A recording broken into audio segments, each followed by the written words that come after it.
Just just give me a second.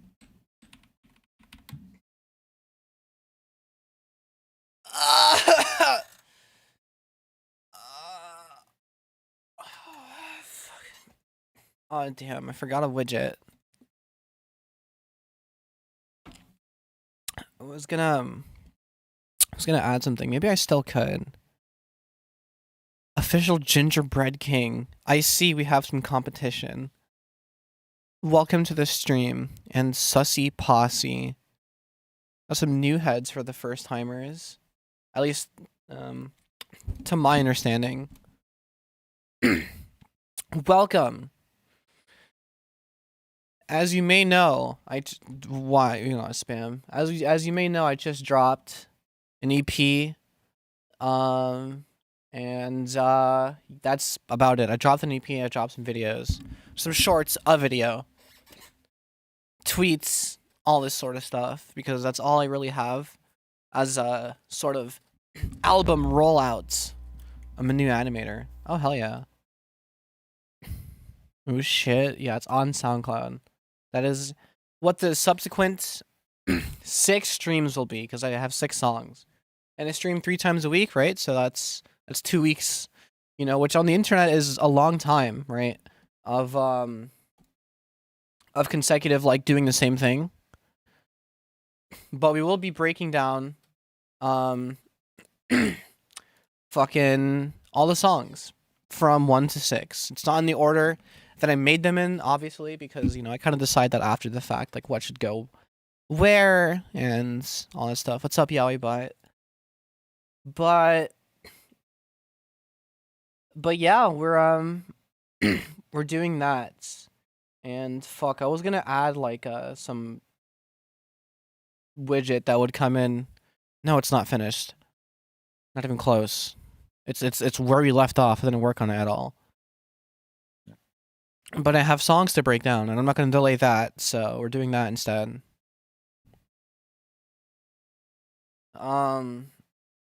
Whatever. I want to add this overlay. But yeah, no,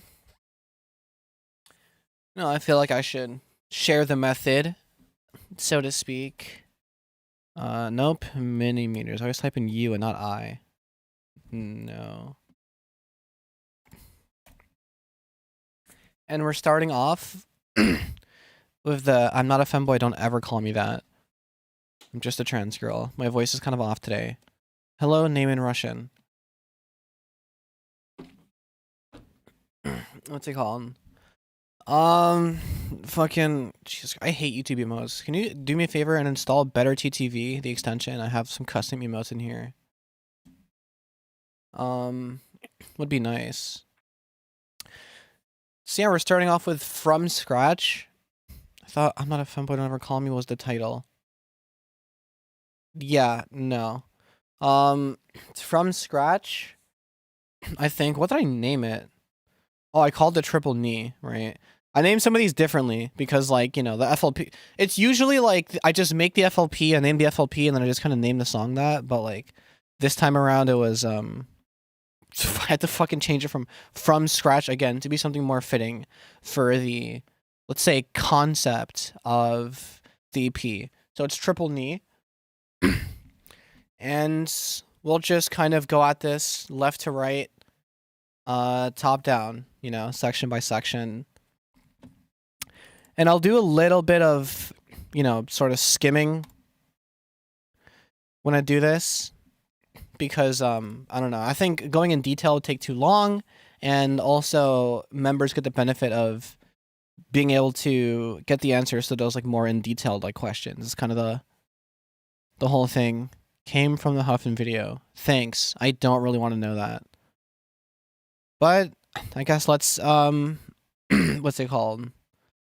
I'll give it a whirl start to finish, just to keep it fresh in your head what exactly this is, because I realize that maybe not everyone joining the stream has even heard the song.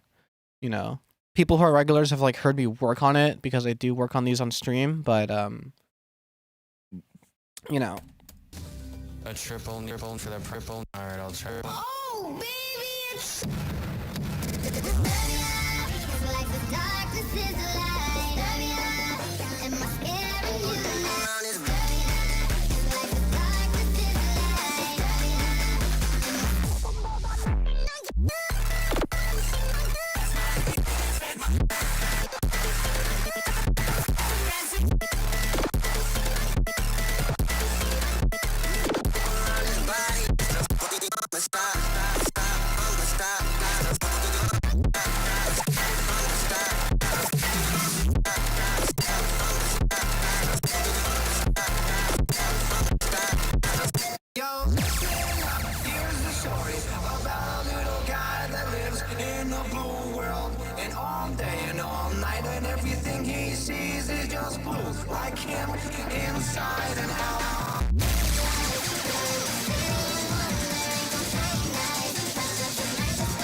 All right, yeah, sick.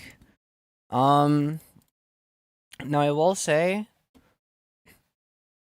the the fucking stream is delayed by 3 minutes. My internet's very bad. Oh no. The wave candy down here is a little misleading, just because what's it called? I guess I don't need this. This is all disabled, right? Hold on. Yeah, no, I don't. All right, cool. Just do this, and just for the sake of having a wave candy down here that actually like is accurate, let me just do that, right? So cool. All right, left to right, top down. Jesus Christ, I sound terrible. And let's get to work, right? Starting with the intro. So the intro is basically it's Wizrobe, if anyone fucking plays any Melee at all. It's gradually getting worse, by the way. Are you sure it's not my internet? Okay, it's probably your internet. A triple knee for the prime. I have the video right here. A triple knee for the prime? Alright, I'll try. Jesus Christ, it's so fucking... It's been fun, but I go now? Okay. Thank you for stopping by nonetheless. Leave a like before you go.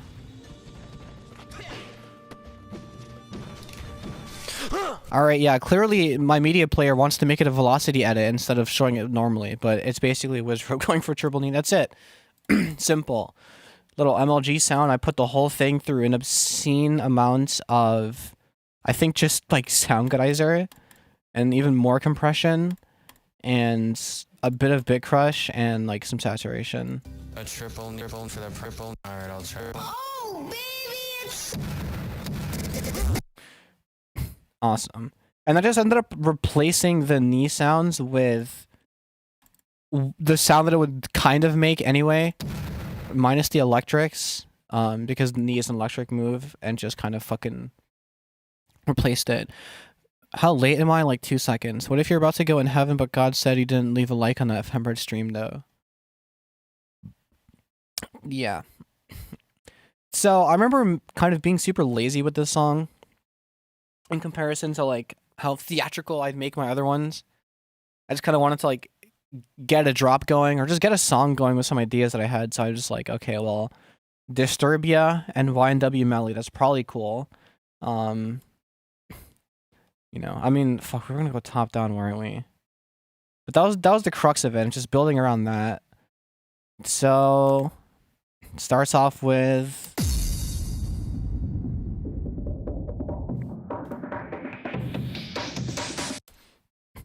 you know, very sort of standard stuff. I have a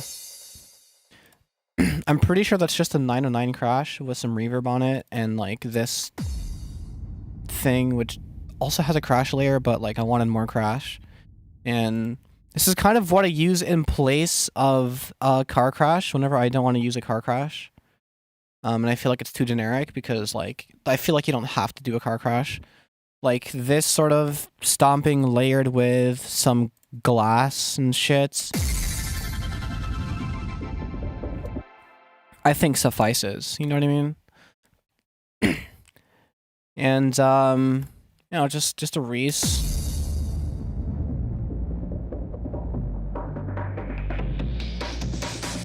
You know, nothing fucking complicated, right? We got 2 voices on Serum. One's an octave and a fifth up, and I use French low pass with some drive in it, just because it's a little cooler than like a normal low pass.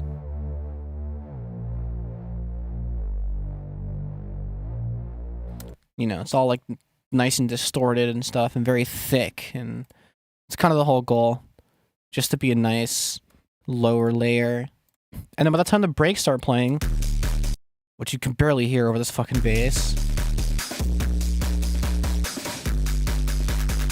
which I just wanted to make as loud as possible. But these breaks, though, now that we're here, Jesus Christ, now that we're here,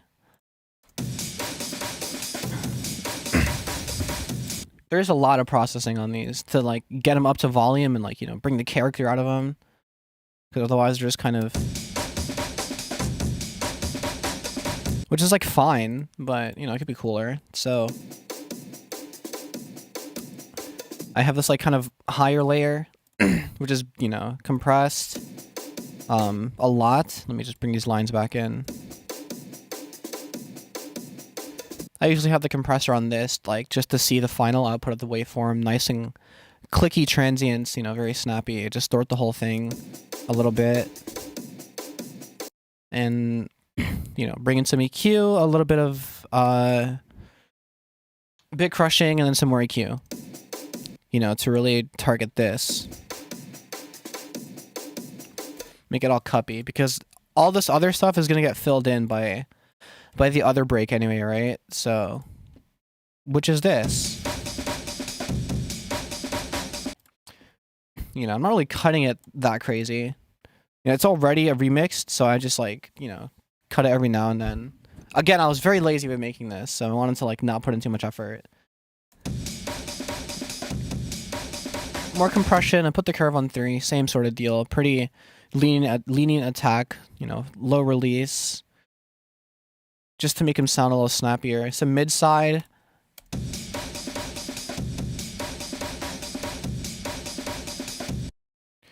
I'm essentially just bringing way up the gain of the side to, like, you know, make it all even and circular.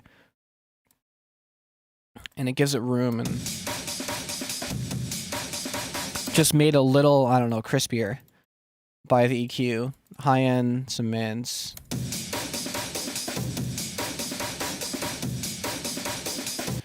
Simple, simple. And I think this is, I don't even think I did anything to make this 808 any louder than just, it just happens to be a really loud 808, right? So it's like, whatever.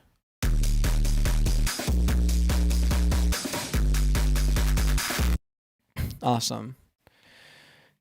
And now we can get back to the vocals, right? Which is basically the crux of this whole thing. You know, and the claps.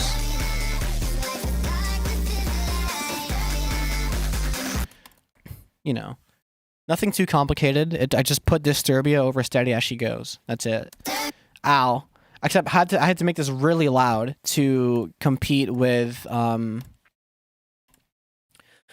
know, the fucking loud ass bass layer I put underneath.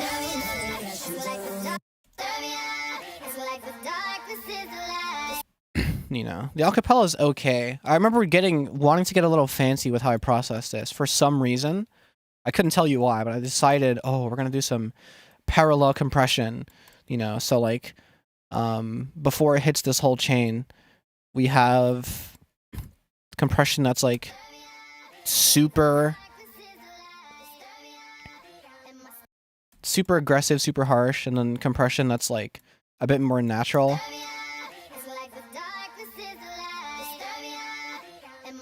Barely doing anything because the vocals are already processed, right? So, you know, I tend to try to keep that in mind whenever I'm processing vocals. Like, I'm just trying to bring the volume out of them, really. Like that, you know.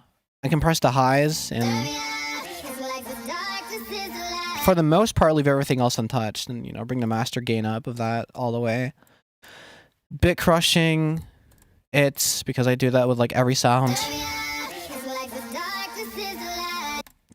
You know, just for some character in the high end, right? High pass, little touch-ups here and there with the goal of doing something, not quite sure.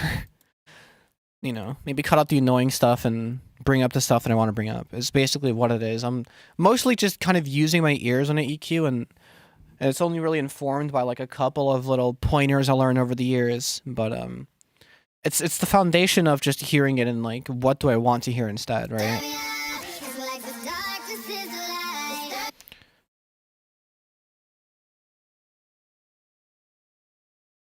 It was meant to sound like triple nipple for the pipple, for the pripple, but you know, it's hard to sentence mix. I'm not that good at it.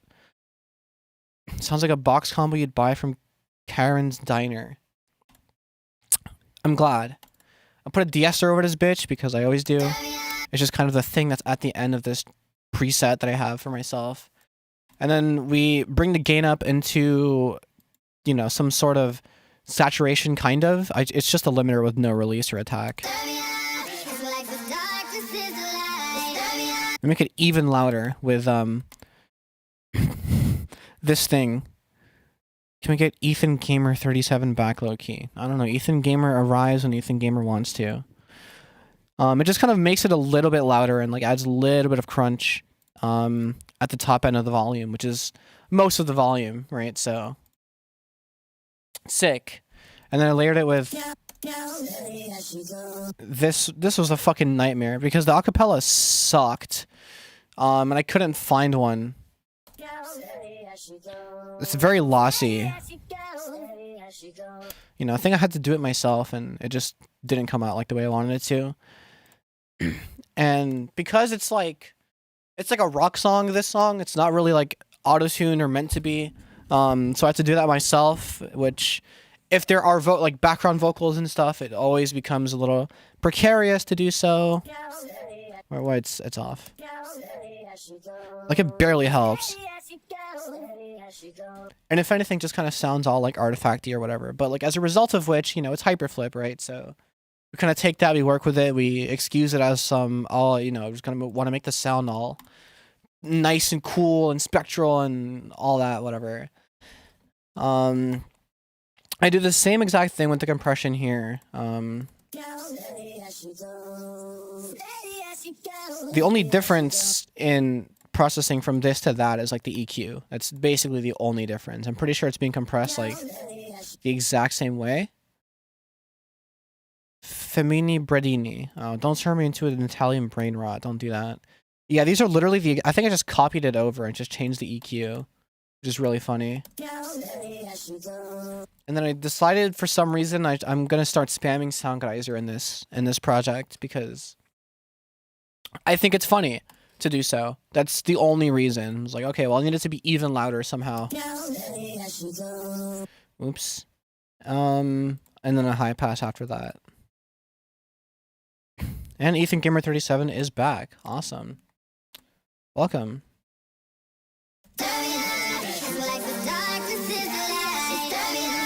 It's a very loud combination of things happening. You know, and directly preceding it is just the same. I think it's the exact same parameters. I just copied it over, changed the EQ to be a lot more violent and louder. I go again. Bye. All right. Have a good one. Kind of hurts my AVD. Hope you leave a like. I like mega distorted this version though. You know, because it's like that's already kind of loud, but you know, it kind of sounds more where I want it to, like a very crude sort of distortion. And then I added a nonlinear filter, and then compensated for the loss in high end. For like what's it called?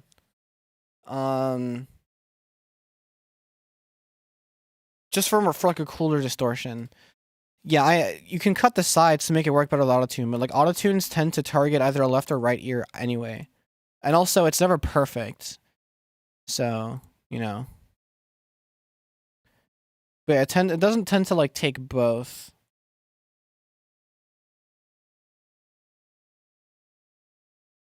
What the hell? What is this? Oh, it's just like a processing window. Okay, whatever. Either way, I thought it sounded cool, so. What's the GIF at the top? I'm not an FL Studio producer, I'm a BandLab chud. There you go.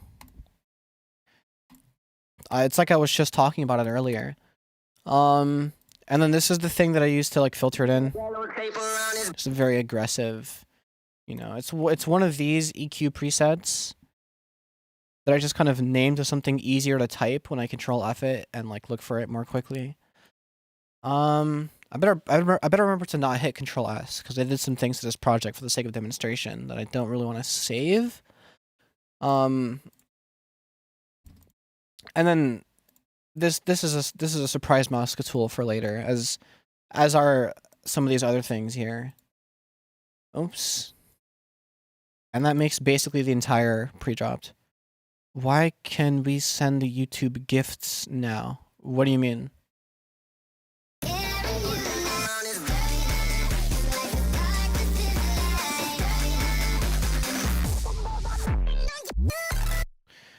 I don't want it to affect the original project, and I don't want to have to make it _2 of this. So. And also, control ending would make a new version of this, you know. Which, this isn't the original master, like, on the original project. But I added it in so that it would sound like the release. Whatever, it would just be slightly... It wouldn't be the end of the world if I do, I would rather not.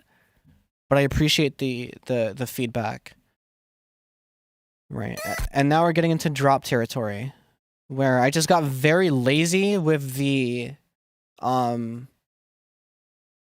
with the fill before the drop, because I'm pretty sure I've done this exact thing before, where it's just some random ass sounds that I took, reverse, and then just, you know, have some bass drop, silence, reverse kick, whatever.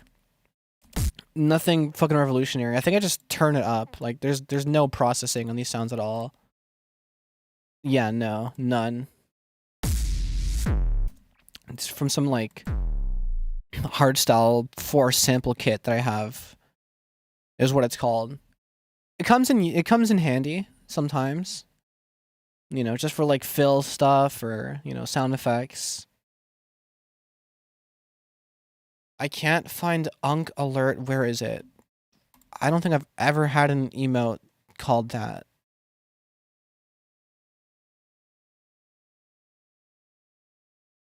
What's it called? Like, I knew the drop would have nothing on you. Unk Alert gift. What are we talking about? What do you mean send gifts?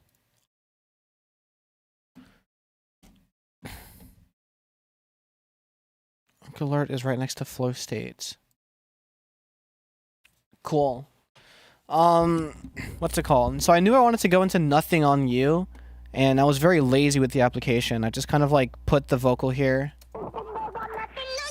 And where are the effects? I know that I'm pre-drop. It's this.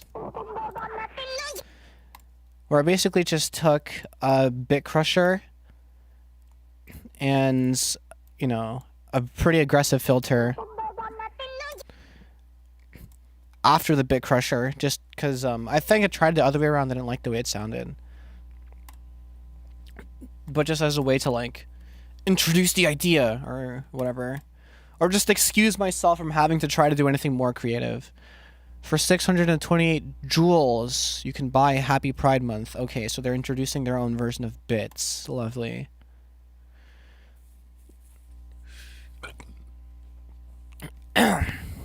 Right. So this sort of thing, again, compress it, and multi-band compress it, bit crush it, EQ it barely, put a de-esser on it. You know, very standard. Mid-side the hell out of it, because that's usually what I do if I can get away with it. If there's anything useful in the sides, I'd like to say, which in this case there are. You know, whatever. High chest fries. Made a little louder with this thing again. And then there's a bunch of these other plugins that come in at different times for different purposes. Let's not focus on those yet. We are not there yet, I think. Yeah, no. I just realized Charlie's Inferno is just predicting Kirk's death. That's pretty funny. Right. And now it is drop time. That's not what I wanted to do.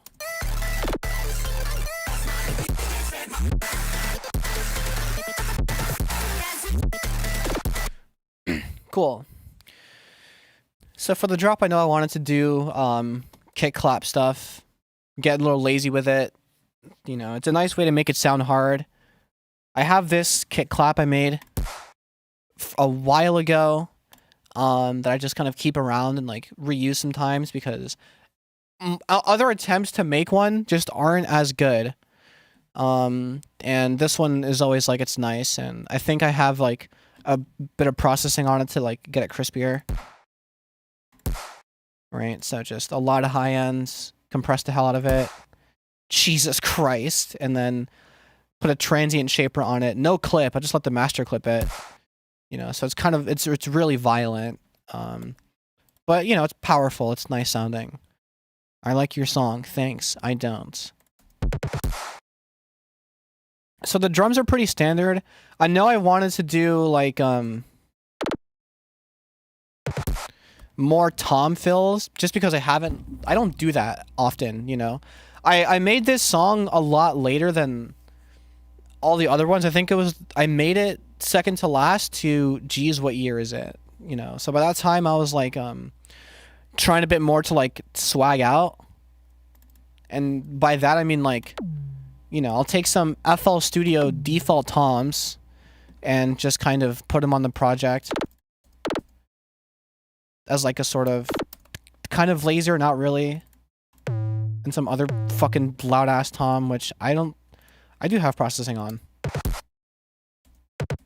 You know. To get it to sound nice and distorted. You know, increase the bass before I distort it and then compensate for that afterwards. Not like with a hard cut, but just with a cut, enough of a cut. It's a song about a man who swears he's supposed to go in heaven, but he goes to hell. Let me cook up a snare and send it in gen. Sure. But yeah, that's basically the crux of this whole thing. I just kind of go back and forth from those two fills. That's all I really need to be doing. Because, you know, everything's already crazier. I could have done more, like swaggier stuff, but I'm just not that good of a producer, I feel like. And so, like, whatever.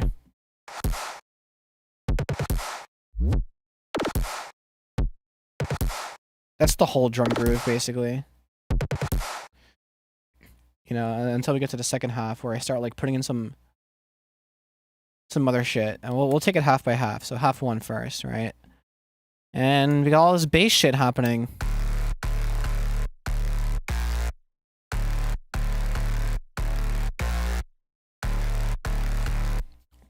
I don't think the first half has no super saws. You know, to let it cook in the second half. But these layers are kind of, for me, they're simple. I don't have too many like presets when I do this sort of thing, except for like this bass here, right? Which is basically acting as the sub, you know, the floor of everything. I'm surprised it's a sawtooth, because normally I would do like something like this instead, where, let me LFO 1 B course pitch. Copy this over. Normally I do something like this.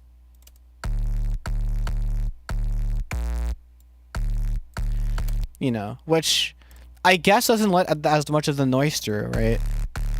You know, because it is just a saw with some noise through it and some distortion. That's not what I wanted to click on. It's very simple. And also, like, coarse pitch to give it attack, right? Nothing serious. Simple. And then I do this nerd shit where I put it through a Maximus that just compresses the lows all flat, so they're consistent. I don't know if you should do that, but I do, so like whatever. I increased the gain hella and then decrease it to 300. You know, and I have this peak controller which is affecting some sounds that we'll talk about later. Basically as like a sidechain distortion method without using like without actually sidechaining this track to some other track, which would cause some issues in delay compensation that I don't want to deal with. This isn't as precise as something like a limiter on zero release, or even ring mod. Maybe I should put those the other way around, but it gets the job done, you know. It does what it needs to, and then more EQ. Because I don't need all that high end. There's a bunch of other stuff providing that high end. And cutting at 300, I hear makes your stuff sound subbier, right? So I'm just like, okay, I'll do that. Why not? I'll indulge. And then it's whatever this is. And whatever this is, I'm pretty sure it's just some random, yeah, like super saw-esque sort of deal. So this is one of those things where I'm like, oh, I need some like low distorted layer, or like a mid distorted layer, like a mid-low distorted layer. And I never really, it's different every single time, and I kind of like that. It does, I guess it would be faster if I just had a preset, but I don't. And I'm kind of glad I don't, because I get to, you know, make something that I feel like fits the track specifically every single time.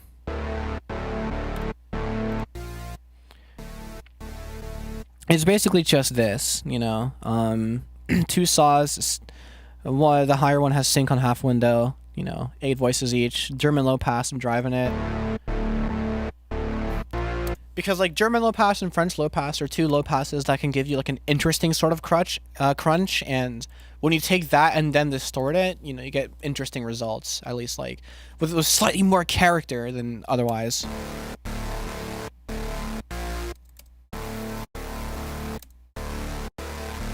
You know what I mean? Right. And then I take it and put it through all this shit, which I'm just kind of like just making up as I go. I have this patcher preset, the bass clipper, takes some bass in, puts it through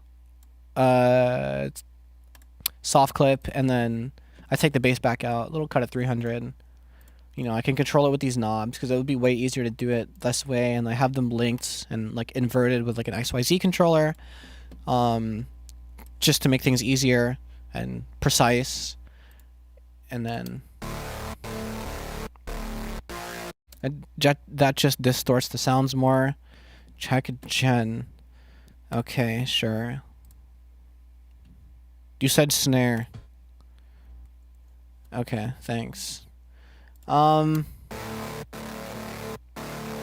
Aggressively cut the lows, because why not? And then I cut the lows even more.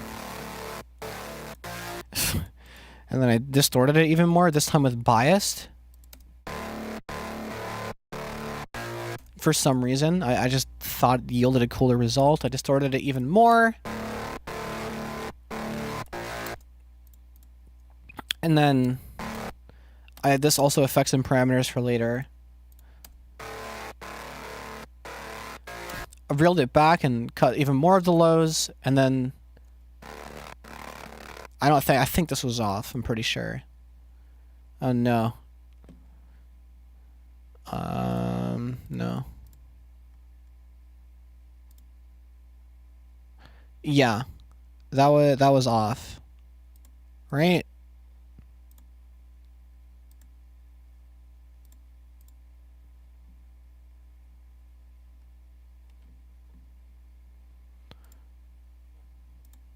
Yeah, that was off. Okay, cool. What?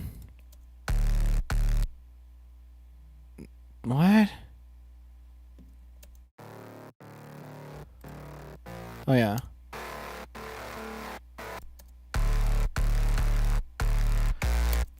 And that's that, basically, just the intro.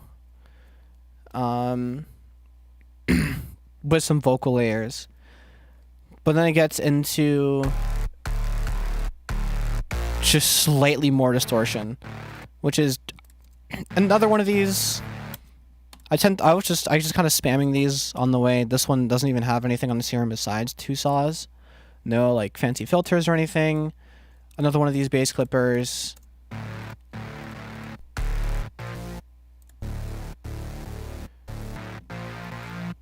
And some EQ, you know, nothing serious. Oh, wait.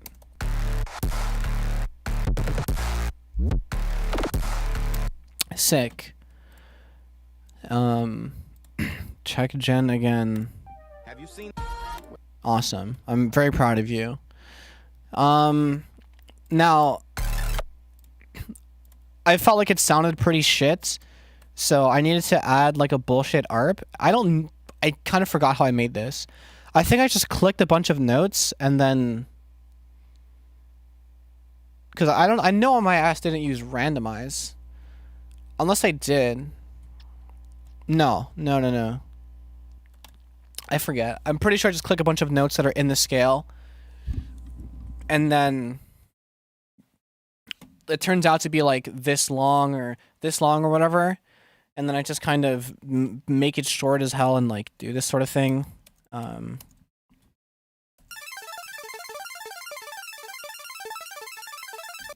You know, whatever. Now I know why. Okay.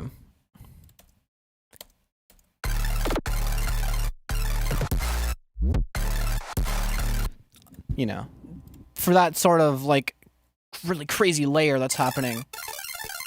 And it's basically just 2 saws on top of each other with some release on it. That's it. Nothing serious. With a sound goodizer and some EQ on it. No, I didn't even cut the lows. I don't know. I saw a YouTube thumbnail about like or how like you probably shouldn't be high passing everything. And like least EQ the better.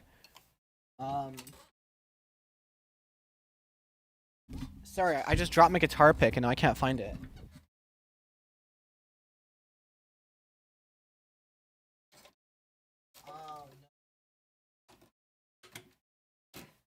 Never mind, we're all good. We're all good.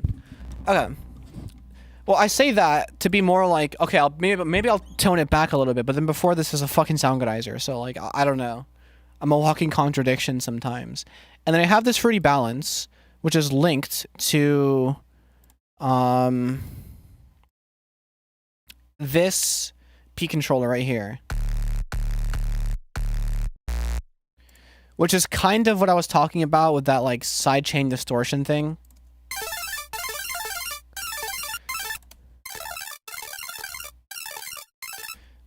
You know what I mean?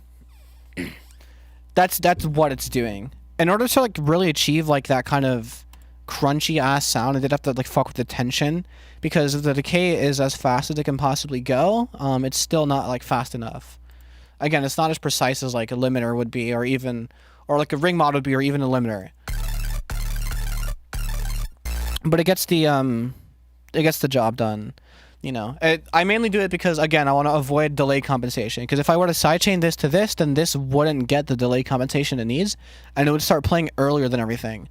I have to move it over on the timeline, and it becomes a whole thing.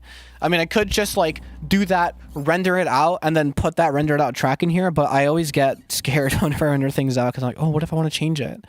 You know, and I want to make that decision a lot easier, or as easy as I possibly can.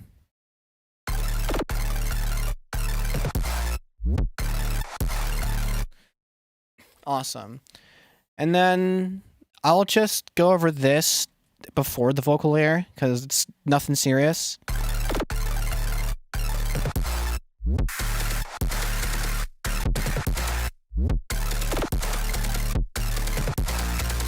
This is like the crux of the whole sound. Sometimes I saw Riller do this once, and I'm like, oh, I hit the gif with not Drake in it, where oh wait, nothing else is playing, so shut up.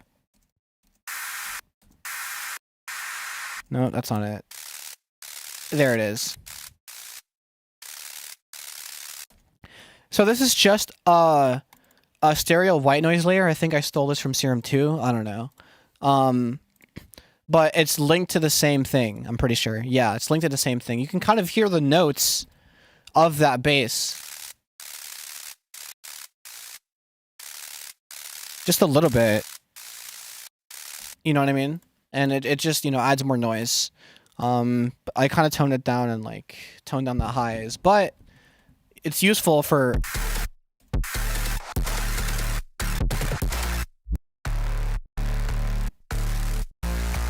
you know, adding some fizz, right? It's pretty cool.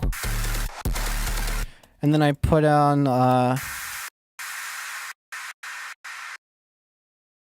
I could be using Serum 2 noise samples and still be sticking with Serum 1. It's a long story.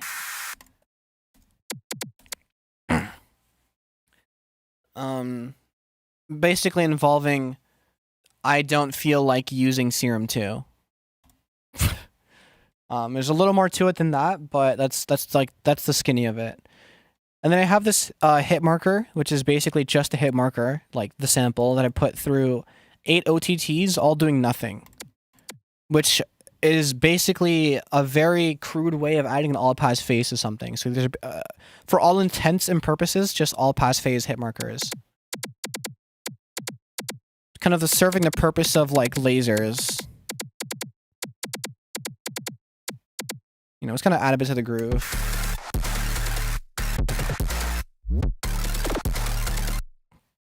I guess if I was swaggier, I'd probably like be panning them left and right and stuff, but I feel like that's a little too much. You know, and this is just a cashmere fucking sample that I spam all the time. Made it louder and high pass the shit out of it for some reason. After just going on a whole thing about maybe I shouldn't be high passing everything, I just cut the fuck out of that for some reason.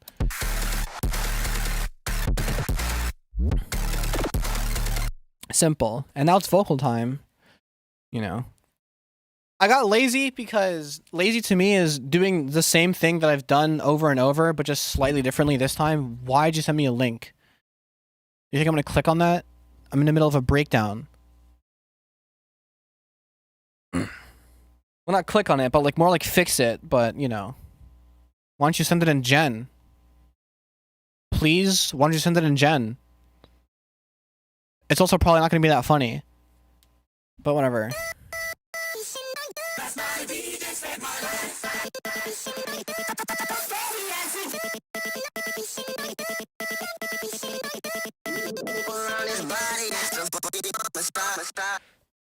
Awesome. Right. It's not that complicated. I just kind of, when I'm doing like this sort of thing, I'm kind of just hearing, like using them as notes, right? And trying to find like, it'd be really cool if I could do like a, you know, da da da da sort of thing. And I did. And I just cut it up, you know, fucking 4 on the floor sort of deal with some fills in it.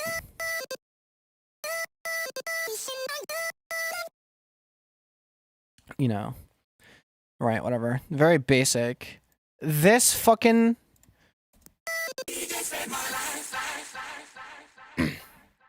God, this took forever for some reason. Just like finding out how I wanted to do this. I think I could have used the spectral harmonizer. I do have one, a homemade one. But I decided to use Pitcher instead for this. Now, last night at DJ... The only reason why I know this song is because I played DJ Hero as a kid, you know. Which definitely helps your repertoire of music and just like kind of knowing shit. You know, those sort of games are pretty good about like educating you about the music of the past. That was pretty important. That you might not have really known much about otherwise. In today's internet age, you know. It's an old ass song. But I just... I don't want to get claimed.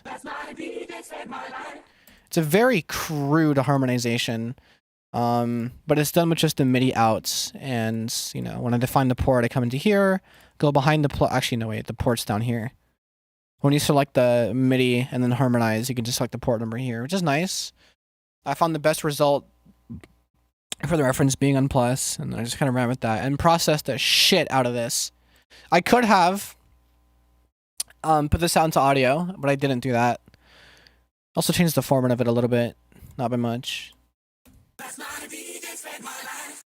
Did the same fucking parallel compression shit into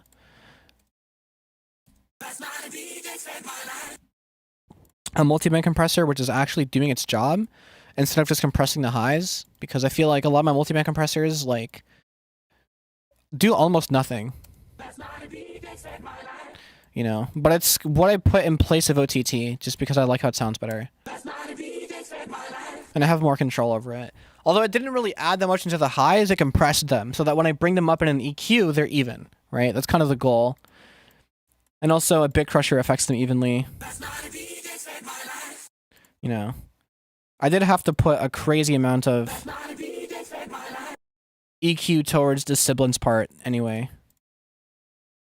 Towards the sibilant part. You know, which does sound harsh as hell like that, but you put a de-esser on it. A very crude de-esser. And it's mostly fine. I am using FL12, yes. Oterrock 2. How do you pronounce your name? All right, and then I got really annoyed at the fact that I couldn't quite make it sound the way I wanted to. So even after like making it louder.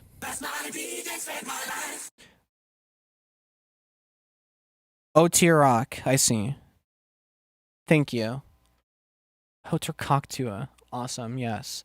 After making it louder, I got kind of pissed that like it still didn't sound quite distorted in the way that I wanted. So I just opened the wave shaper and started clicking. And I was like, okay, well that's fine, I guess. That works. And put a little delay on it. And I cut it here because like, you know,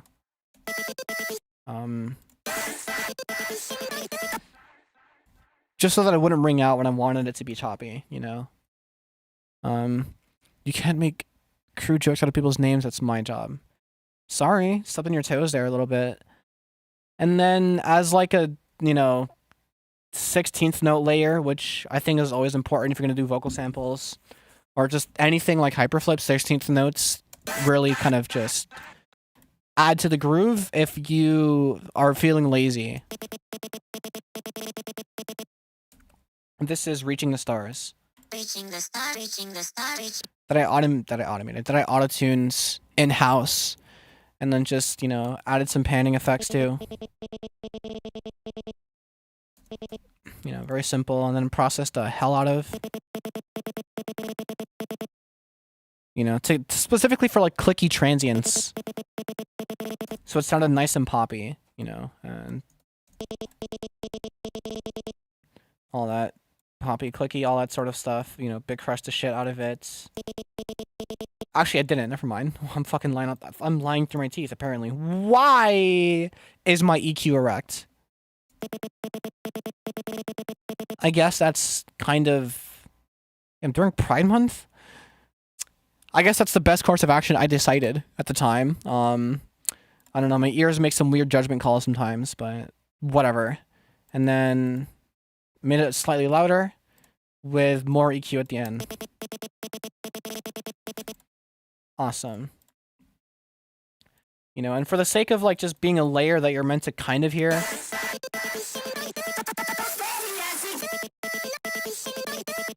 it does its job, right? And then the Steady As She Goes fucking acapella has a patcher on it, making it really, really distorted. Again, I wanted to you know, fucking just distort it in a way that sounded stupid, and so I just got to click in and then, you know, EQ'd it after the fact. Is multiband compression better than Maximus? No. I just don't want to have 17 Maximuses on my FLPs. Maximus is easier if you just kind of want to do some quick and dirty, like whatever. Like this is like more for the sake of iterative, like take something, compress it, single band, compress it, multi-band, you know, then EQ it, and then afterwards like do anything else that it needs to do. But you can absolutely use Maximus as like an upwards compressor as well, you know. It's just that like it doesn't function quite like a compressor, you know. Sometimes in the ways that I want them to. I don't know. It just makes more sense to multi-band compress with a multi-band compressor, unless I'm doing something specific like I do here, where I compress the lows very flat. You know? But it's use case dependent and also just like what you're used to doing. Is this a song that's out? It is. It's track 1 of 6 in the EP in the description below. Unless the description didn't fucking update, in which case I'm gonna blow my shit off smooth. But it's on my SoundCloud, it's on my Spotlight, it's the most recent thing, it's impossible to miss. At least I'd imagine. 2 Mouse Party. Welcome to the stream.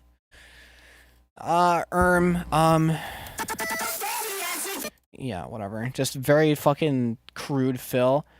I don't think I did anything different to, no, I didn't do anything different to this vocal, except for just chop it because, you know, just letting it play out would be cool, but I want it to be ever so slightly cooler, and I just kind of, you know,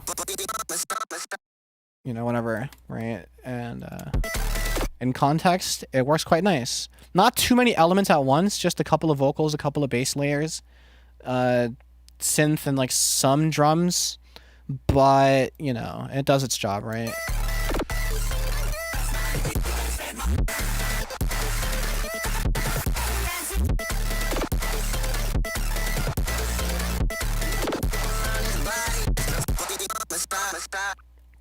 In the second half, just some additions being made. So let's go through the changes top down, right? Drums first.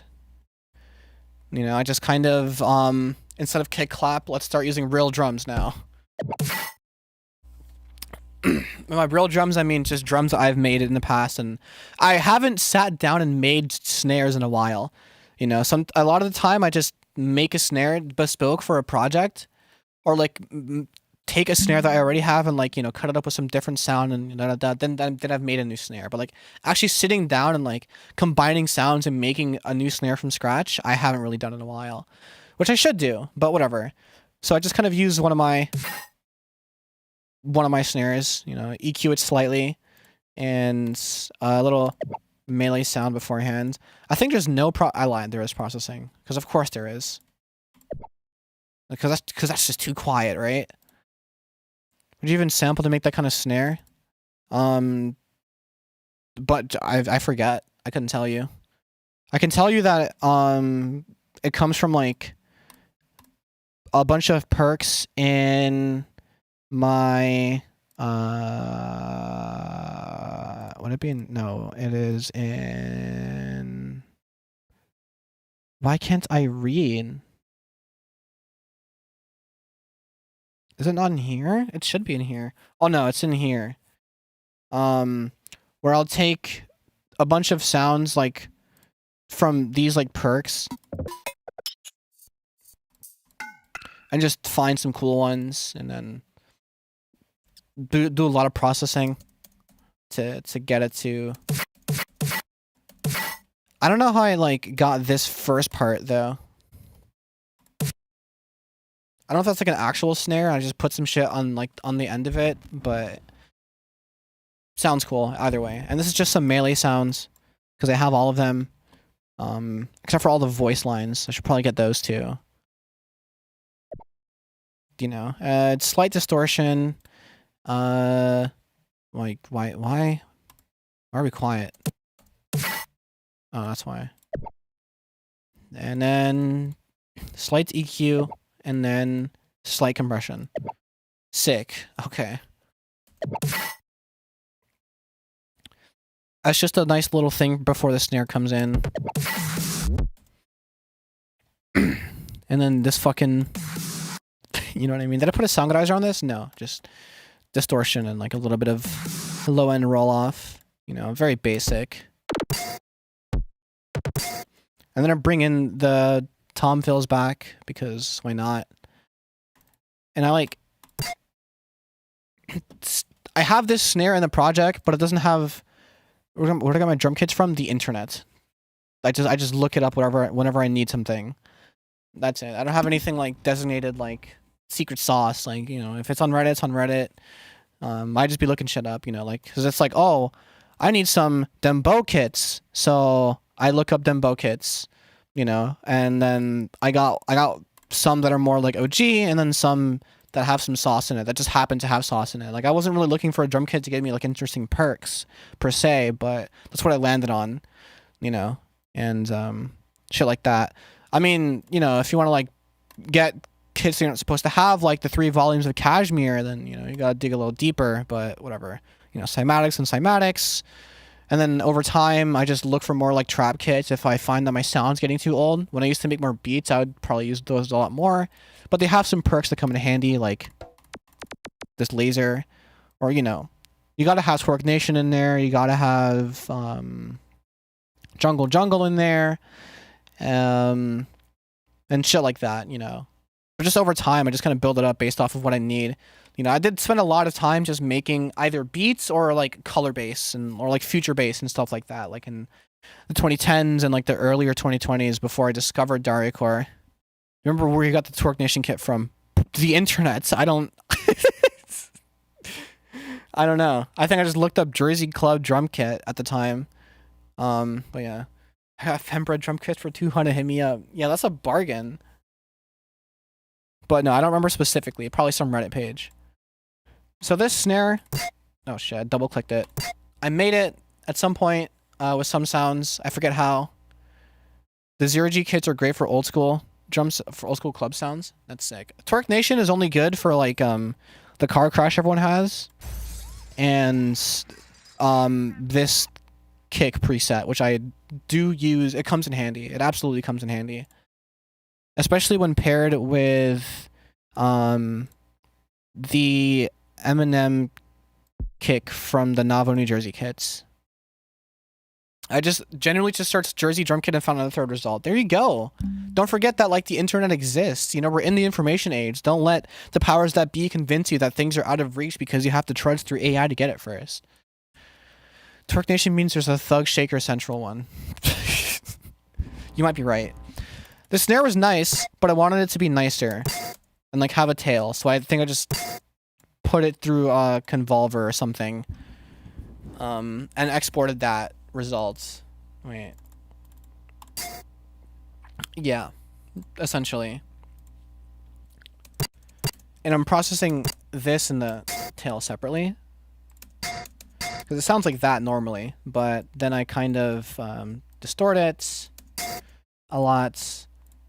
And then, no wait, no, I distort it a lot, and then I EQ it specifically for this reason. I mean, for some reason, it's like this. I don't know, you could do some tricks on it. Bit crush it, because I do that all the time. Multi-band compression, which is basically just bringing the highs up. I mean, it could have... Basically, whenever you see me use a multi-band compressor, it's like I'm using it in place of OTT, just because I don't really like spamming OTT like that. It's just not a sound I like as much for some reason. And also I just like having more control, I guess. I'm a little anal about these things. And slight roll off on the highs. Not really doing that much, but it's doing enough, I think. I don't know. And we got a nice and powerful snare. And I carry on with that snare for the rest of the drum pattern.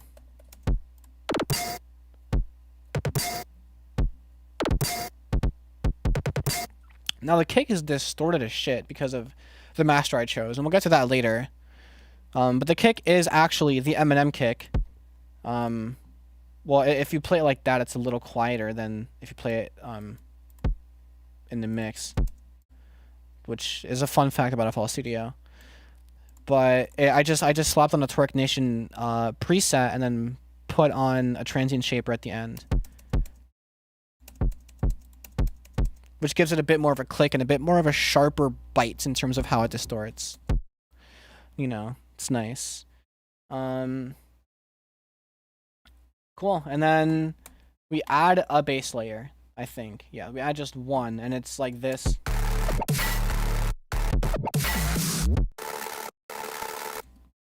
This thing. Another, that means there's a skittle kick. Sure. I know this sounds like a dumb question, but why do you choose to use the sample itself rather than using it in a track? Have you already exported it or using the sample itself? I'm genuinely curious. So, like, if for drums, for example, I'm not like, it's rare that I'm making like super like repeat patterns that I don't want to make slight alterations to later down the line in the repeat. Like, this would be like a really long pattern clip otherwise, you know? That's thing one. Thing two, sounds are quieter in the channel rack than they are on the playlist. As just FL Studio's creative way of giving you more control of the mix. Like, sounds are closer, but not quite 100 if you turn this channel volume up all the way. Because the channel volume is, by default, 80 or 75 or something. I'm pretty sure it's 80. You know, like, I'll do it for, like, instruments, you know, obviously. But if I'm doing something like, drums, or for some reason vocal samples, just because with vocal samples, what's it called? You know, it just makes more sense to have them here than like put them in the fucking sampler or something. That's usually, even if you have the velocity at 100, yeah, that's the whole point. I'm saying the channel volume is at 80, so it doesn't matter where your velocity is. The channel volume is 80, so it's lower than it would be here. you know. But I don't do that's not the main reason. The main reason is because it's easier to arrange drums for stuff like EDM, you know, on the playlist itself. If I'm making a trap beat, like for later songs, I will have like sections that are just like a beats, and so I will have those drums in like a pattern clip because, you know, they're more repeating, and I'm way less likely to make like slight alterations, which would require the pattern to be twice as long as it would be just to accommodate one slight change in arrangement, you know, which is the main reason. It's just the workflow, you know. It's just a lot easier to make drums like this, like here. I have multiple tracks for the drums. I mean, so do I, you know. These aren't all one track. Could you imagine? No, wait, no. But yeah, you're very welcome. Leave a like on the stream. That would be nice. Saying before that is minus aura, but whatever. I only use patterns for hats. IDK how there's EDM prods not using the playlist for drums. Yeah. I mean, I for EDM, I barely use pattern clips for drums. Barely. Unless I'm like chopping up a break in a slicer, you know, which I will only do that if I want the break to feel quantized. Which is why I have the breaks on the playlist here, because I want to maintain their swing. But yeah, this layer is the one that I add. It's just, I think it's 2 serums. No, 2 voices in this serum. No, 2 oscillators in this. Jesus fucking Christ. Where's the pattern? Okay. Yeah. There it is. 2 octaves and a fifth apart, some distortion.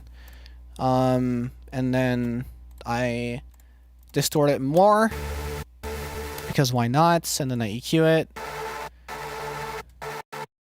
So you're mainly just hearing the notes come out and like less of the frequency information around it. Just like a bit of the high, a bit of the low. But mainly like this is the most important part, just because all the other space is being taken up by other shit.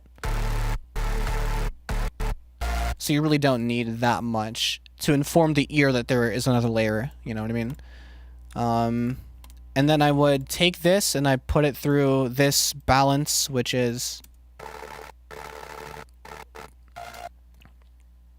being linked again to the same thing as earlier, which is trying to do some sidechain distortion thing. It's not as precise as like a plugin would be, or like limiter on zero release, but it gets the job done. You know.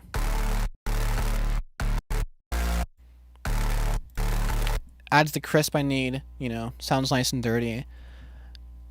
Perfect. Yeah, but I'm having a hard time figuring out what your profile picture is. You're gonna be staring at that for a while. Good luck. How big is your monitor? I'm on a laptop. Oh no, that's not me. I'm actually fucking playing. That was not directed at me. I'm so fried. So you brought it down step by step. This is a breakdown stream, so I would hope. And then I add in some saws, which I normally would never make my super saw sound like this. Something about them just kind of sound off to me. Also, they're not as wide as I'd like them for the interview, which is a blunder. I could have, you know, just kind of did a little bit of but I didn't, so whatever. Sounds really condensed. Oh no, I normally do that. I'm saying it sounds cleaner than what I would normally do. Normally my super saws are thick as hell, but this time around I just decided to make them sound like cleaner and take up a little bit less space, because there's already a lot of saw action happening.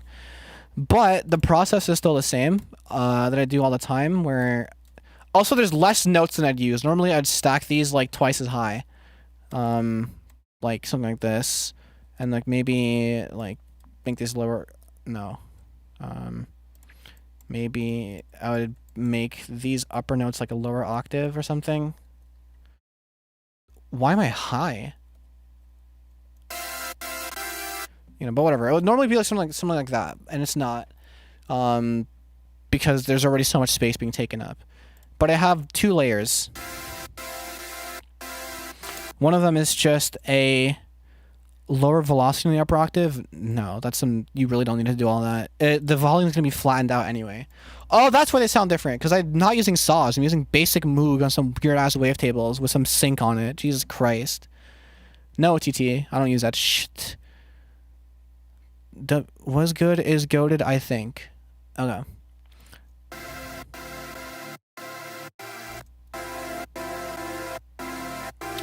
French low pass. I'm driving it. You know, for some more character.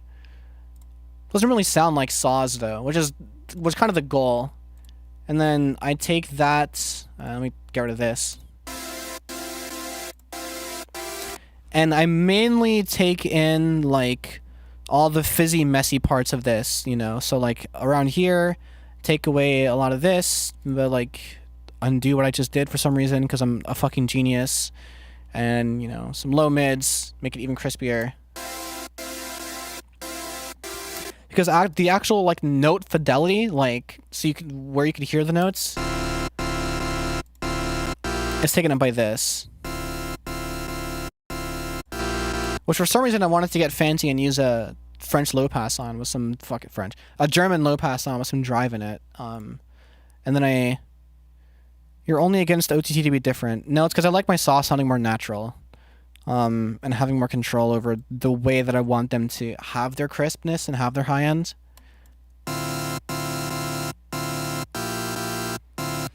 But yeah, that's like how you would... all the stuff that makes you hear the actual notes being played. And then layer that. So you have something messy as well as something that you can still like hear what the notes are, right? It's cool. Just 2 layers, all you need. And I take these 2 layers and I cue them slightly. It doesn't sound as processed, but it also sounds way more processed. You know, it's just more distorted. Because it is way more processed. Because usually people just kind of like, oh, the OTT and some EQ at the end and they're like usually done. But like, I'm making hyperflip out here. You know, my shit sounds all fucking angry. And that's kind of the goal. Check gen. God, I want to blow my fucking brains out. Hold on. And then I distort it some more. Some more crunch. And then take away some of the annoying stuff. And then that's the saw layer. Why can't I hear anything else? It's because of this.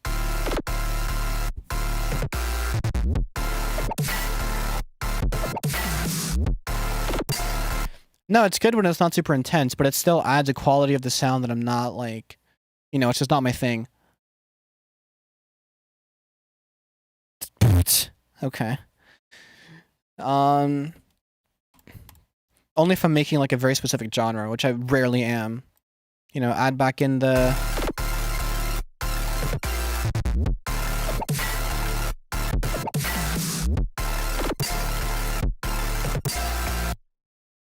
you know, we're getting there.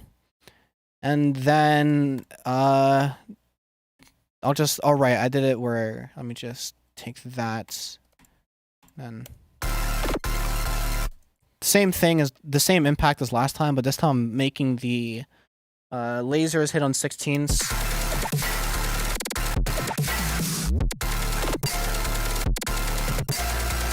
And, you know, adding noise.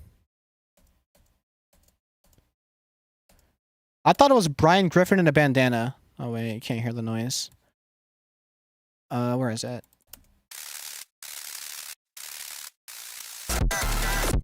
Shut the fuck up, vocals. We're not there yet. But yeah, cool. And now this is when Melly comes in.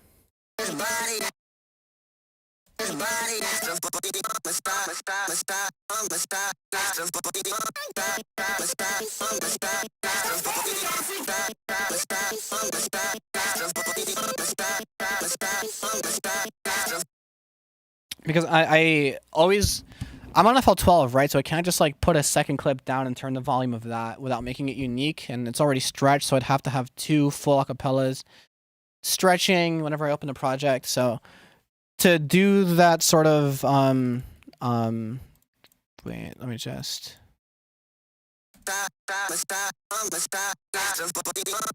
Just put a fucking delay on there. Very simple. But it's a little more a little less simple than just simple. I do a little. I'm a nerd, right? So I have to do a wet-dry split because of course I do. You know, the dry comes out normally, and the wet signal.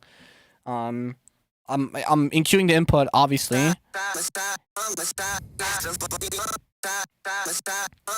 And the feedback is on all the way down, so it's like no only one, and then I EQ that tail accordingly, because yes, I could just use the cut knob, but again, more control, right? Because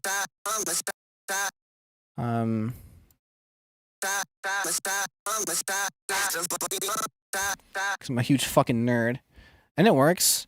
And everything surrounding it, I'm pretty sure, is the same as it was in the first half.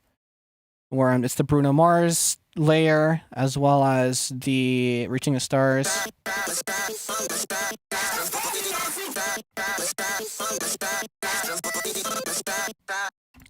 You know, but because melody comes in and kind of hijacks the attention, like, that's really the forefront now of your ears, and everything else is relegated to being on the background.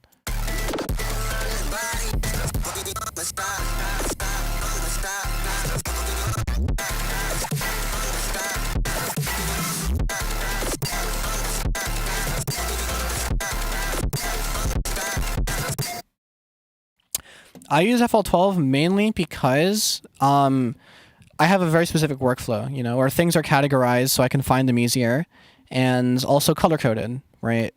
And in order to like color code things quickly, what I do is I take an audio clip and I clone that audio clip to make empty slots, and then I would add a plugin over this slot, you know, and I'd add that plugin by going like let's say Serum, and then it's right here.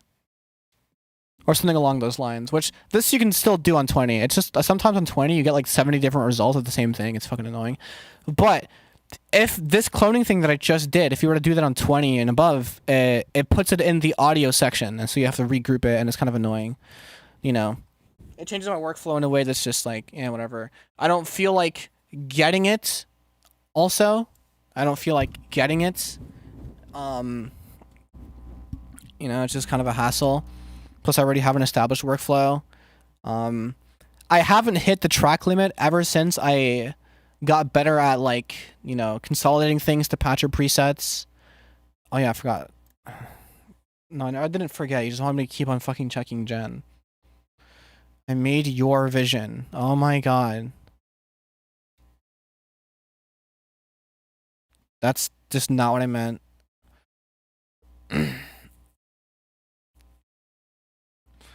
But what's it called? I tried 12 for a month because I like its UI more, but 20 than 25. But I could not get used to like the per audio clip controls. Yeah, I mean, this is what I started on when I started making music in like 2017. So I just got used to it because it's what I've been learning ever since, right? Image line is spying on me. They're putting cameras on in my bathroom and looking at me showering. That's really funny. Alright, well, next section. Now it's time for this fucking breakdown thing.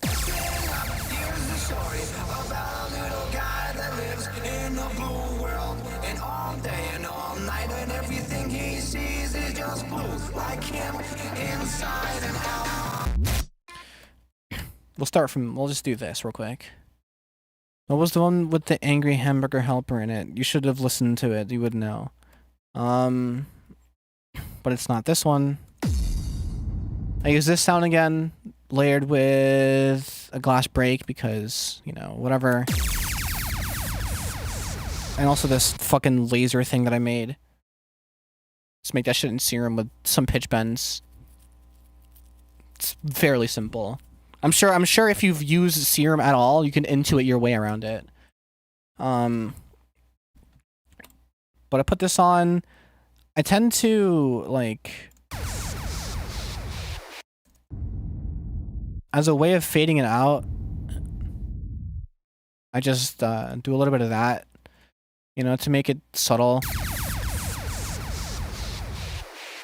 in the mix, whatever. Kind of stupid. So, Reese time. Ow, this needs to shut the fuck up. I'm just gonna play like that every single fucking time. I think it's basically the exact same as it is in the intro, except for that it lands on this. Well, it's not a harmonic minor; it's different. But it lands on a cool notes before it turns back around to landing on D. Right, and then I'm layering in the breaks from the intro because I'm lazy.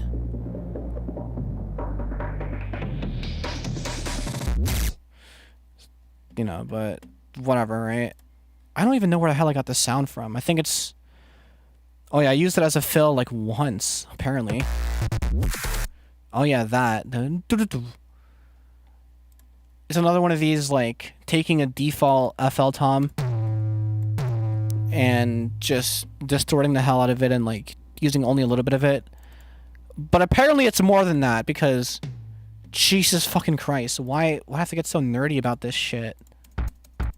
You know? I increased the bass before sending it into a wave shaper to just kind of... Did I say banana or bandana? I definitely said bandana. You're having more fun with this than I am, and I am very glad for you. Oh shit. What do you mean? Oh shit. Holy 103 mixer tracks. No, I'm not using 103 mixer tracks. Those are just at the ends. I'm only using like 73. I just sort the fuck out of it. I put a transient shaper on it, which doesn't really do much, I guess. And it's just a distorted ass fucking...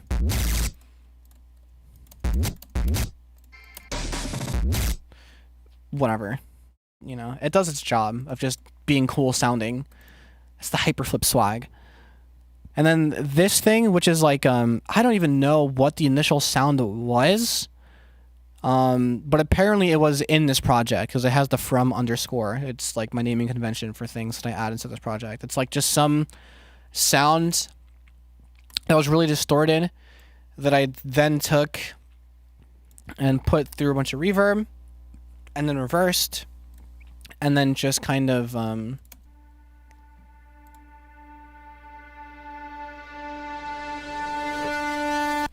that's the hashtag suspense, right?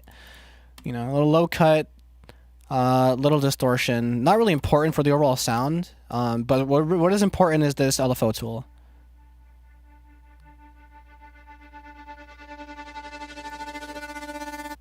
Sounds like a fucking movie sound effect. It's a little much, but it does its job at being a transition from half one to half two, from breakdown to build up, you know. And then we have the crux of it all, the vocals.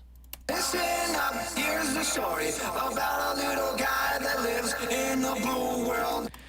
So this is an instance in which I took the intro to Blue and then put it through a spectral harmonizer. I don't necessarily have any of those plugins on this project because I was just, you know, taking up space, but it's essentially just it's a Padra preset I made, which then became it's a Padra preset I made, which later down the road, as people realized that spectral harmonizer sounded good, later became plugins. Not because of my influence at all. I didn't have any influence. I just kind of, you know, as the spectral compressor and the spectral gate and all that stuff was coming out, I was also trying to make a harmonizer on my own, and eventually landed on using a spectral, what's it called? Spectral compressor as a spectral harmonizer, which is kind of nerdy, but because you're able to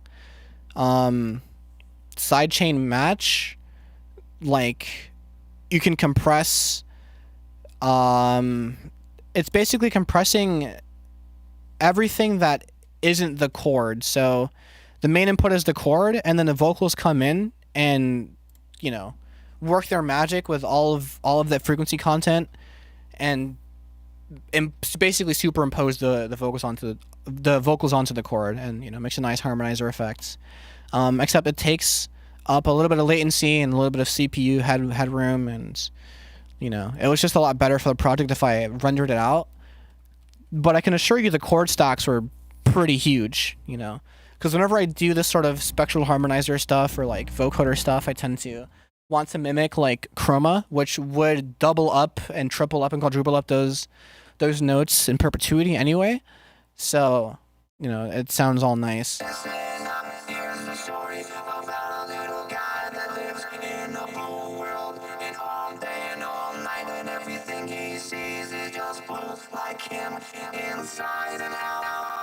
Very nerdy chords, and I think I might have the MIDI somewhere.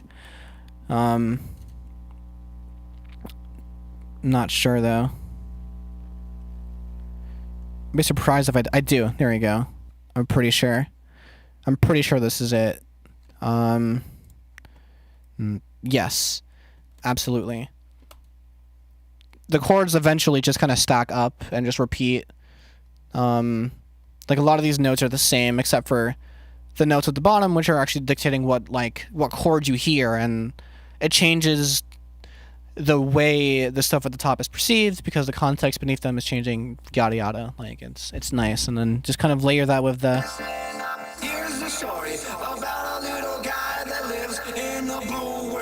You know, whatever. Very, very basic stuff. You know, compression, multiband compression, EQ'd, big crush before that, de-esser after that. You know, nothing super nebulous. Listen up, here's the story about a little guy. Just to bring it up to volume. Oh god, I'm gonna get claimed so hard. Probably gonna have to mute this section. Upload to Newgrounds, literally can't. It's a remix.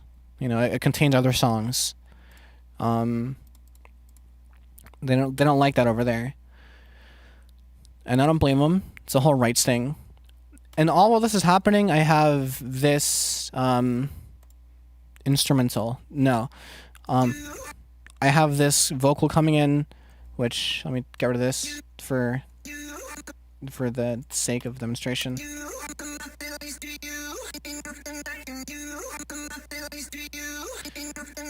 In the blue world, and all day and all night, and everything he sees is just blue, like him, inside and out. You know, and then the next half starts. In the blue world, and all day and all night, and everything he sees is just blue, like him, inside and out. Now this fucking half.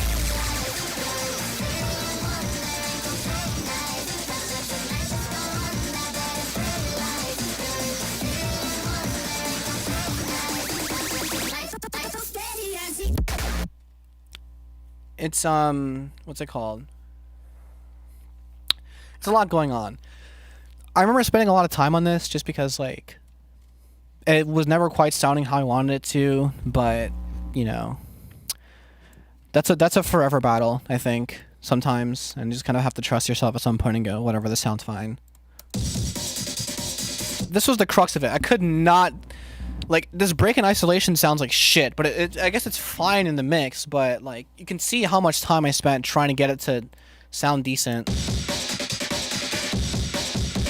Because I felt like if I just left it like that and, like, you know, did some light processing, it'd be too intrusive.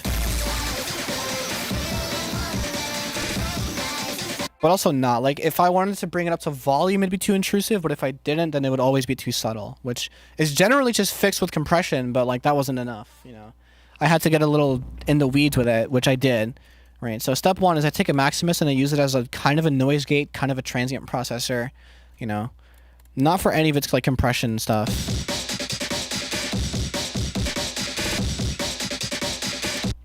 Which kind of just like cleans up the tails of the drums and allows me to bring it up to volume.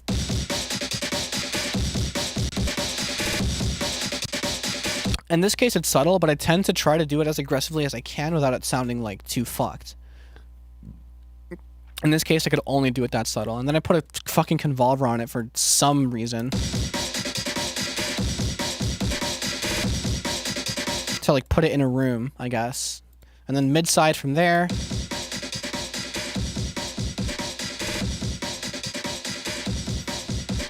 Instead of increasing the side, I decreased the mid just because it was getting a little unruly already. And then a little EQ. then some compression.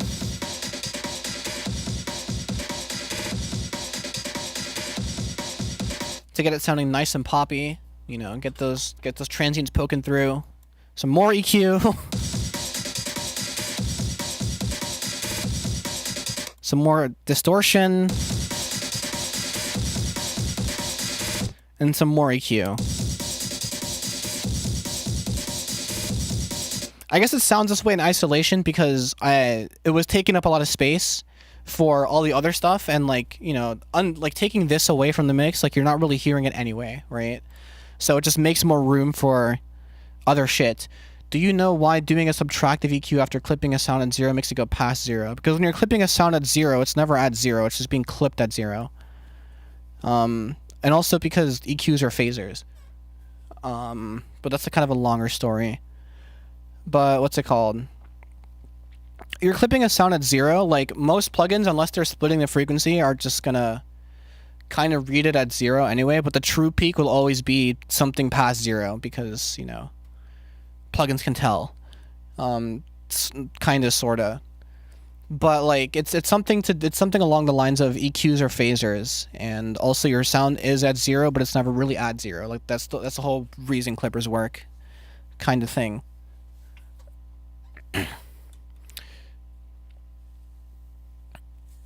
It's odd. It's odd, but you know, whatever. Which is why you should proceed with caution whenever EQing something, unless you like kind of really need to. Do as I say, not as I do.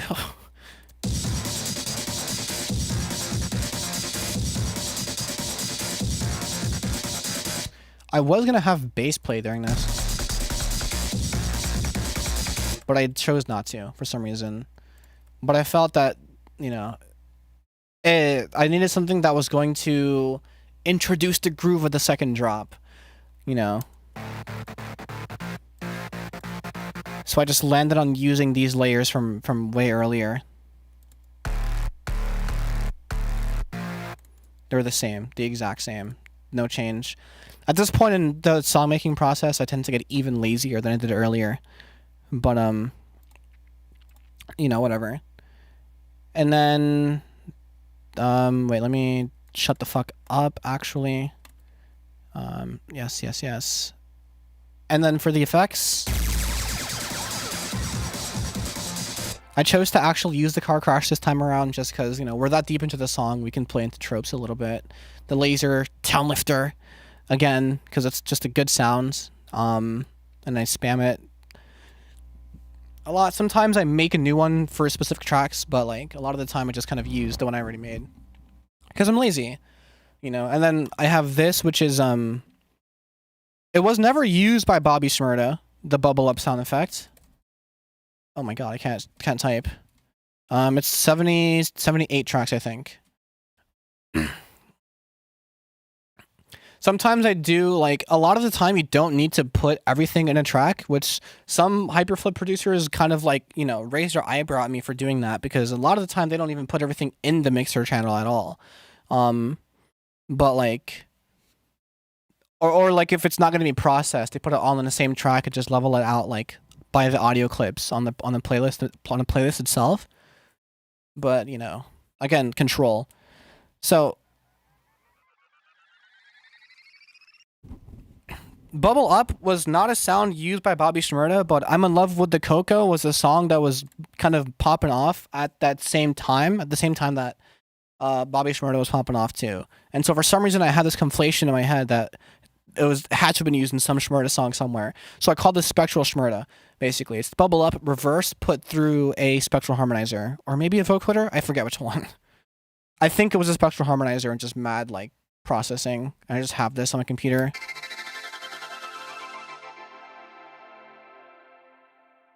You know, like a lush impact, sort of. Last song I finished to hit like 140. That does not need to be happening. There's no way. I refuse to believe you need all those tracks.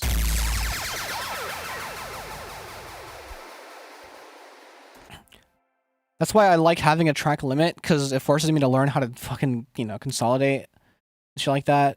and make more committal decisions. But that's just me, you know. Smooth seas don't make skilled sailors is something I always say. And I was like 23. That's fine. Keep doing that. I'll tell you, if I'm making a beat, yeah, that's probably what I do. But like anything else, you know, we're getting into weeds. We're adding a lot of variety, and you know, it needs a lot of tracks for all these different sounds. So the vocals for this section are there's a lot going on.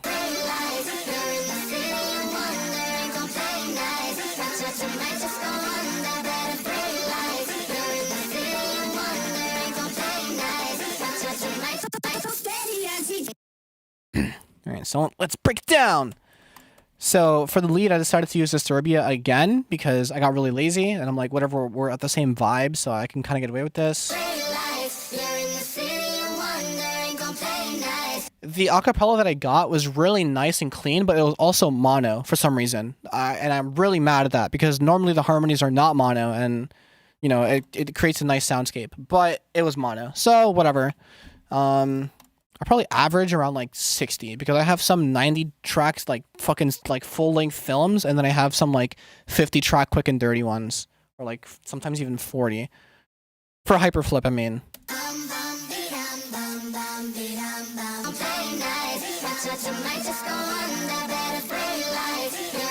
I just put them on the same track, these two sounds, because why not? Whatever.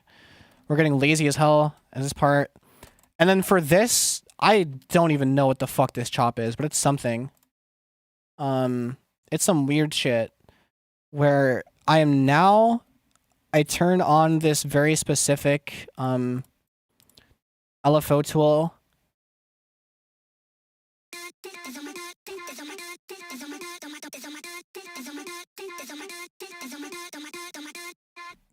Fucking stupid as hell. The only reason why it's hard pan like that is to complement what comes below, which is you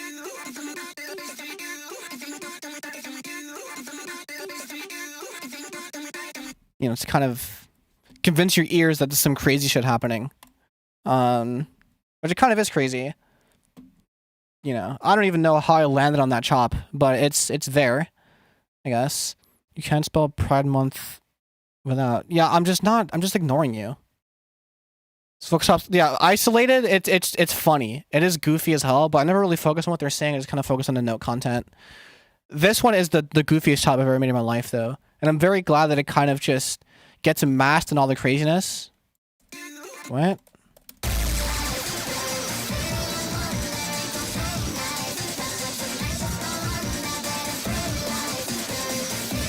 I can barely even hear it in context. And then I'm introducing the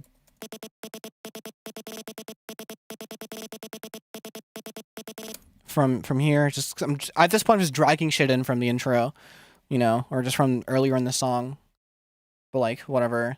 I reverse this laser thing as like an excuse to make a riser, and then I add a simple snare build up.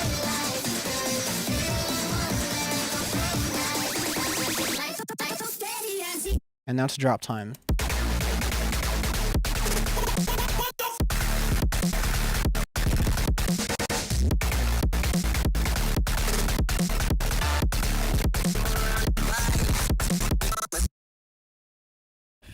Awesome.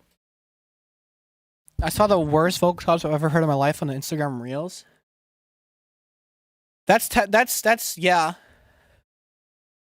That happens.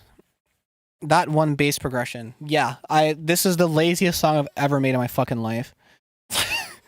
It's very I'm just like spamming shit that I know, which is why I added here, I'll get into it. It was why I added this like fucking crazy ass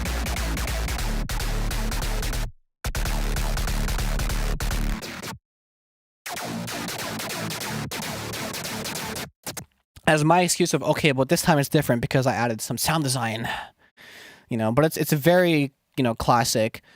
I spam it all the time anyway, and it's the head rolling bass progression. First of all, it's not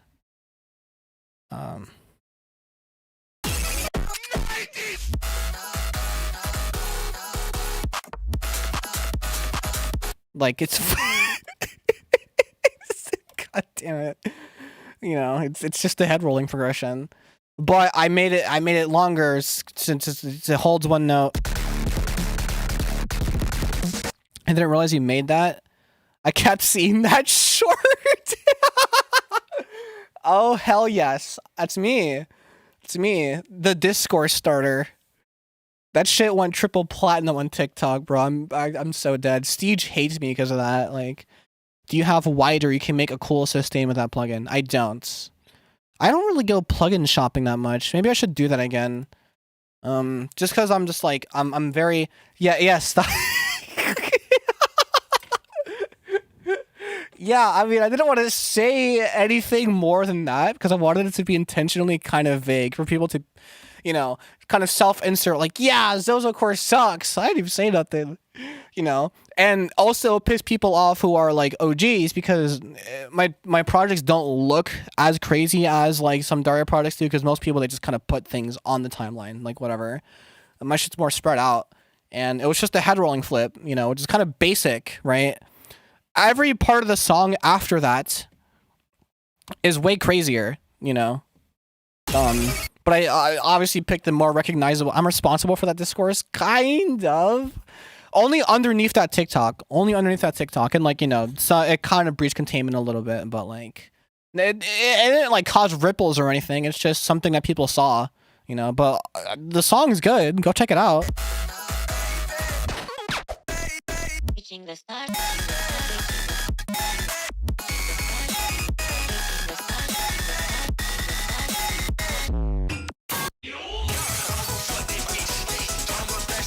Like, yo, like, you don't sleep on me. Come on. I was seeing that short study for like a week. I'm kind of not sorry. All right, we call that promo in the business. Although clearly it didn't work. So, isn't that's the taste from that one Tom McDonald song? What? Guess King sample. It's not bad though. I'd hope so. All right. I'm a little confident when it comes to my abilities. I know what I'm good at. And I've been doing this shit for quite some time, so I'd hope so. I appreciate that you think that, but I also think that, and I want more people to think that, and that's the goal. But you, why the fuck you update your PFP every single week? Why not? You gotta change. You gotta switch it up. Come on. Right. So drums. We're going top down. Remember, very basic.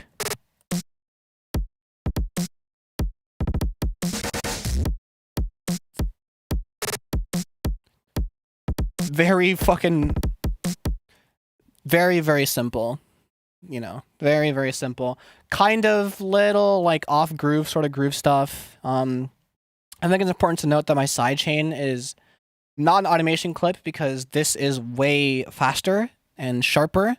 It's basically when Etika takes the headset off, Joy-Con boys forever. And you know, it kind of, it's perfect. It's exactly a quarter notes and it does the job. You know, I just like the only thing to remotely cool about this drum loop is the fucking, that's it. And maybe this thing. This is the only time in this entire project, and maybe the entire EP, that I put breaks inside of a slice X, so I could just do the very specific. That's it. You know, some compression, some distortion, and some EQ. Simple, you know, whatever. Now let's talk about something more interesting. The basses. Oh god, you can't hear him. Oh god, you can't hear him.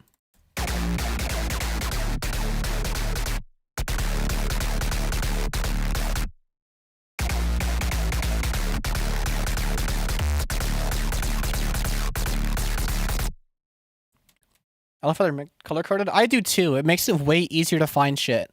When I was first trying to make hyperflip, if you look at 2000 late, my first EP in the genre, which I think honestly sucks. Some cool ideas in there. I think overall the project is like a solid 5 or 6 out of 10. It doesn't sound like any hyperflip hub sort of hyperflip, but it's kind of worse. If I'll play to like 40 tracks, I'm completely lost. That used to happen to me all the time, just like making like EDM stuff, and eventually I'm just like, I'm like, let me crack down and let me get a process for myself that works, and just try shit out. I did used to do a little more stuff in terms of organization, but I don't anymore. What I do though is one sound is reserved to one track, kind of like it's Ableton, so that if I auto name it, it's a lot easier to find. And also, double clicking this itself brings the piano roll for whatever, or if it's a sample, it'll bring up that sample. It's nice because it focuses the sample and also focuses it in the mixer track as well, which means that if you want to add a plugin like an EQ, you could just hit enter and then it adds to that thing that is currently focused. It's nice. My alphabet represents life. It's part of the art. That's when the thing's organized. Yeah, but it's also like you kind of learn that organization is what gives you creativity. I think it just gives you the freedom because less of your brain space is taken up by where the fuck is this, and more of your brain space can be taken up by how do I do XYZ, creatively. So I'm just kind of layering this fucking bass that I use all the time. Nothing serious. And then these layers, which are both fucking crazy. And also I'm pretty sure they're linked. The cutoff of both of these serum patches are linked to the same. No, they're not. Oh.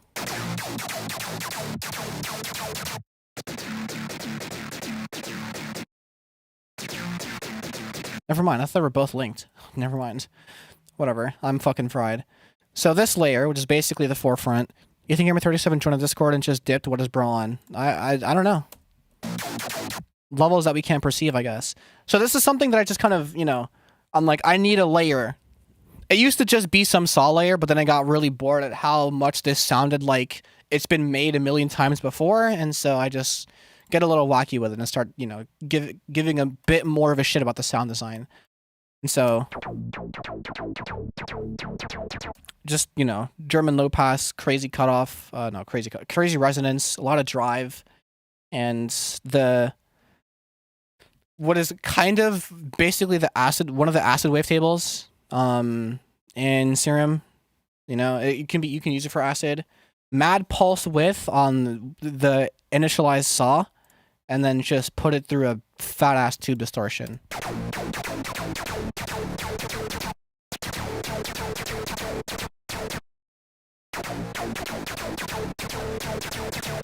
And this is responsible for like the bubbling sort of.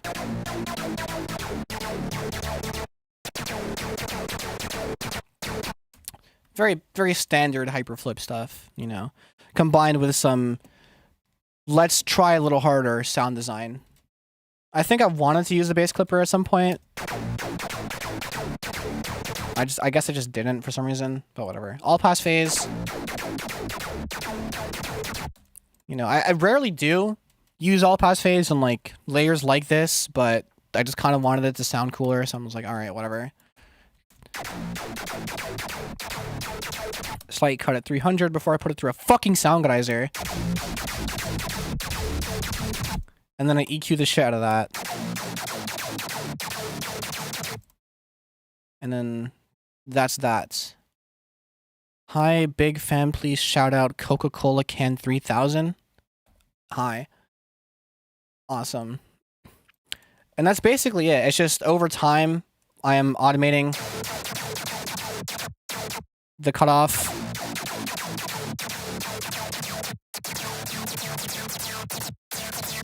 So when it gets to here, it's all like crazy. But, this is my excuse for calling this progression slightly cooler, because I'll get to that later. Whatever. Second half. I'll get to that later. It's fine. And then I layer that with another one of these sort of plucky kind of... Same thing, the cutoff is moving a French low pass this time with what are basically just saws with some shit on them. Detune, distorts, and that's it. That is not her name. What? I'm pretty sure I just cloned the last patch and just, you know, made something else with it. Her name is fembread and not big fan. Please shout out. Oh yeah, you're so funny. This just exists as another layer to, you know, make things a little more gritty at like the low mid end.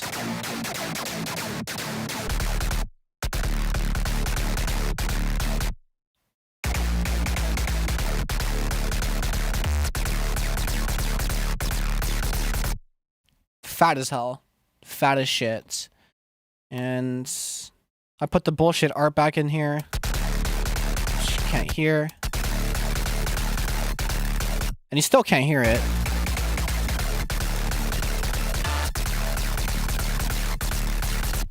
And this fill is from Lab Rats. Well, it's from somewhere else, and it was sampled in a Lab Rat song. I forget where, though. I just know it's classic as hell, but because I can't find this source, I just, like, use the Lab Rats version. And it works. You know, just with some slight EQ and distortion. Well, no EQ and distortion. It's basically unprocessed. It's just loud. Ethan Gamer 37 versus Big Fan, please shout out. Awesome, yeah.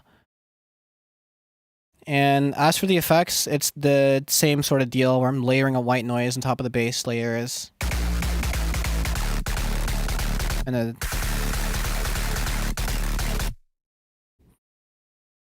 awesome. I watched one of your old videos, Huffin. Wow. I really hope you can hear the sarcasm. Do not talk about this sacred video. Yeah, precisely.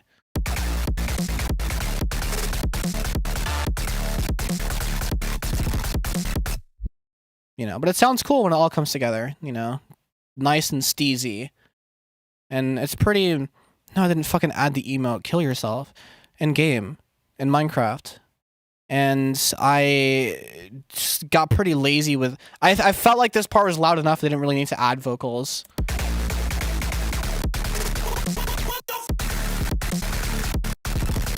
You can't even hear this because of how loud everything else is. But, you know, very classic. I used to spam this sound. I used to spam the hell out of this sound. It was like a tag of mine, but I stopped using it for some reason. Also because I just kind of wanted to switch shit up, but, you know, I gotta bring it back for when some shit really explodes, because this does really explode.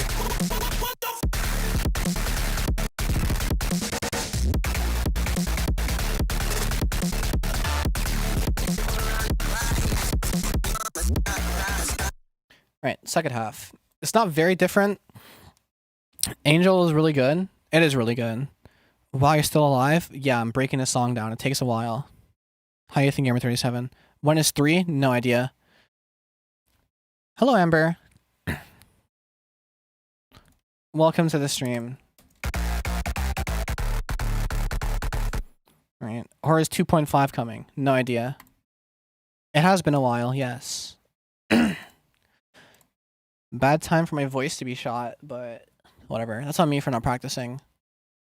How do you think Gamer number 3 in the leaderboard? That's a great question.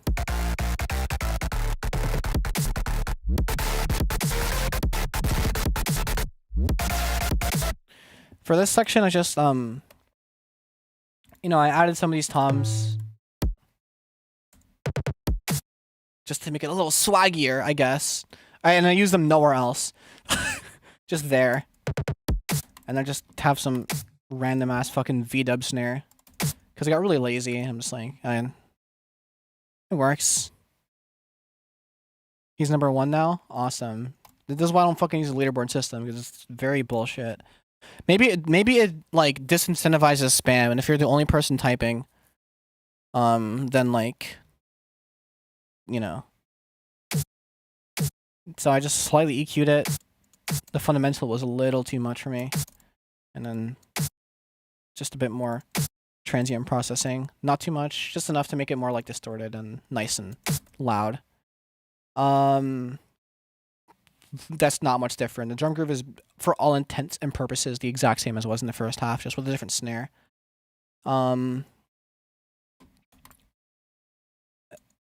And where's the bass start? It starts here, right? Yes. Okay.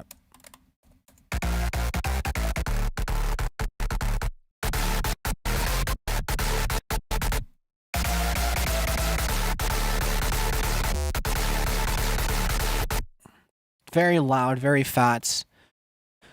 I only really add one layer. Which can't. Which is normally really like it's normally it was in the first drop, but it had the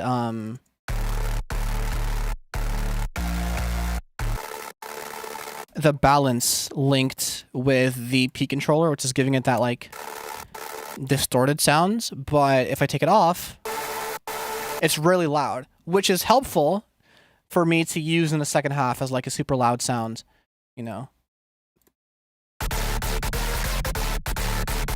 So it really pokes above everything and, you know, becomes the second half sort of like, oh, this is newer now.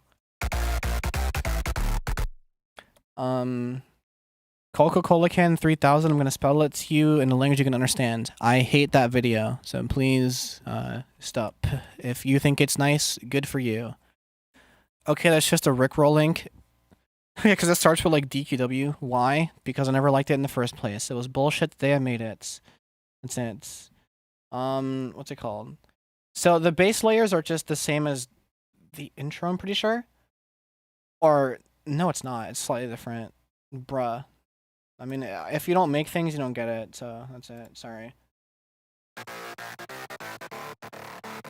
also didn't add that, dude. I said I'll fucking think about it. Jesus Christ. I don't know if there's different tracks, but there were different tracks for some reason. Just fucking. I think it was gonna be a different sound, and it wasn't. But whatever. They're just from the intro. I mean, from the first drop. And then I have that clipping layer. That's even though it has so many views. I'm gonna assume you're 14, and you don't understand that if something has a lot of views, doesn't mean you have to like it. I must go. Bye. Bye, I think I'm 37. Please leave a like on the stream. Would be nice. Others did. Cool. I don't.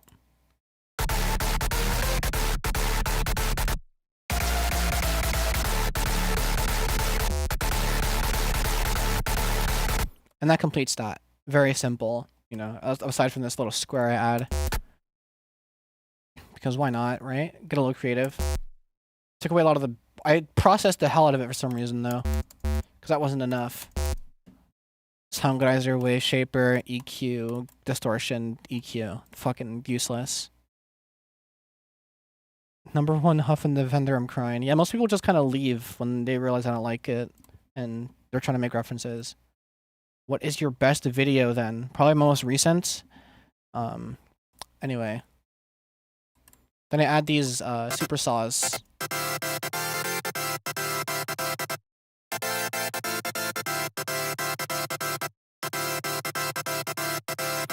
Again, not taking up that much space because there's a lot of space being taken up.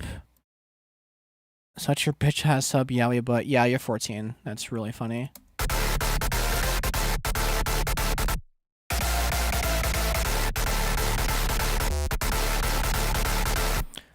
I realized you never used that one GIF. I probably never downloaded it, so I don't like look for it on my computer.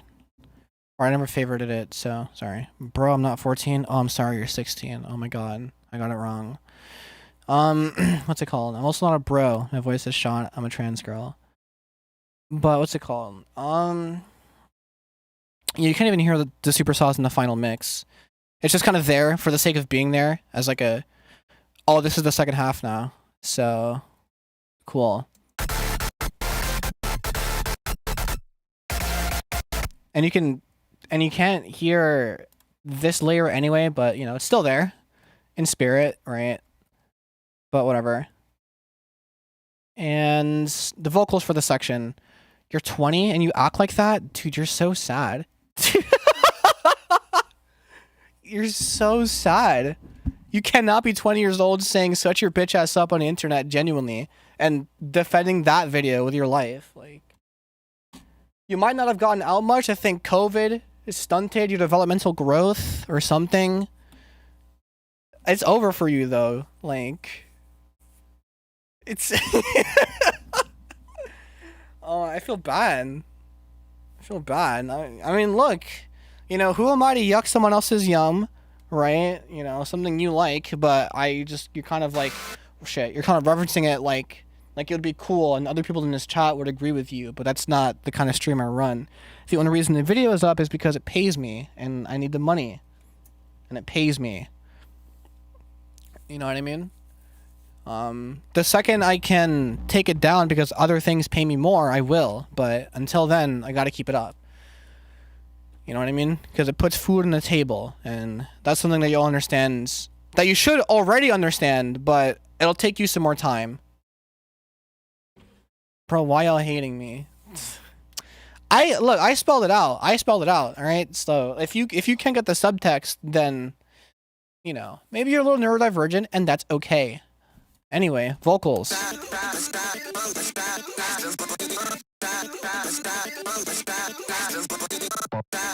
It's the same shit from earlier, except, you know, with the stuff from the build-up, but YNW Melly comes in for his verse, and that's essentially it. Nothing really that special.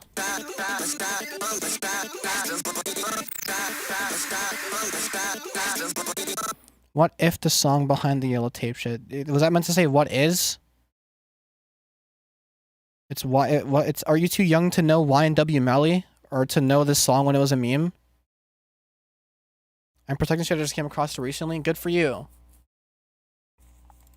Why are you still on this, by the way? Like, I don't really care. I never cared for the video. No, I just call it yellow tape. Okay. And then this is the sound that plays when you back out in certain menus in Melee. It's pretty cool. It's basically what people hear when somebody quits out on them in unranked. You know, it's nice.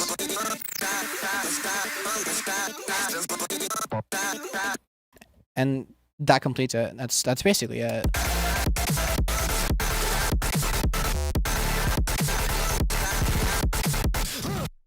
And then we're at the outro. Wizverb has hit the third knee. And then I just cut in the audio from... Oh! Jeff going for that nana. God! Oh, shit. And I think Jeff won. I think it was Wobbles or some other ICs who was just getting fucked on by Silent Spectre. Bro quit out, spiked the controller, and I think Jeff won. And because Silent Spectre is a Falcon and Wizrob's a Falcon, you know, it's the Falcon doing this to some other, whatever. Like, that's kind of the narrative. Mad sound geyser on this and compression, just for the sake of making it really fucking loud. Oh, shit. That's how it sounds normally, but it's all on the same track too, just to sound all like squished. There we go. And that's what Wizzy hits. The glorious line after hitting his triple knee for the prime. For one sub. That wasn't even for like 5 gifted, for 10 gifted. No, just 1 sub. Just gotta put it all on the line. But yeah. That's basically the whole song aside from... Yeah, it was a triple knee for the prime. You know. Oh yeah, you're funny. Forgot. You're like a master in humor. So let's go over this. Speaking of master, let's go over this a little bit, because there is a master. It's not just a clipper. It's a little nerdier than that. I wish it was just a clipper, but you know, is this gonna be a VOD? Of course, it's gonna be a VOD.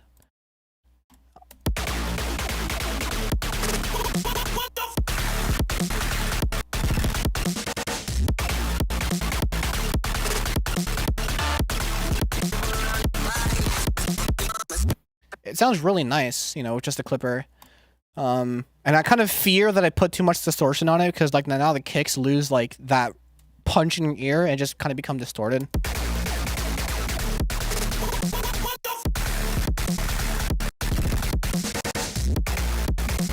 you know, but like it still sounds nice. I should cross stream.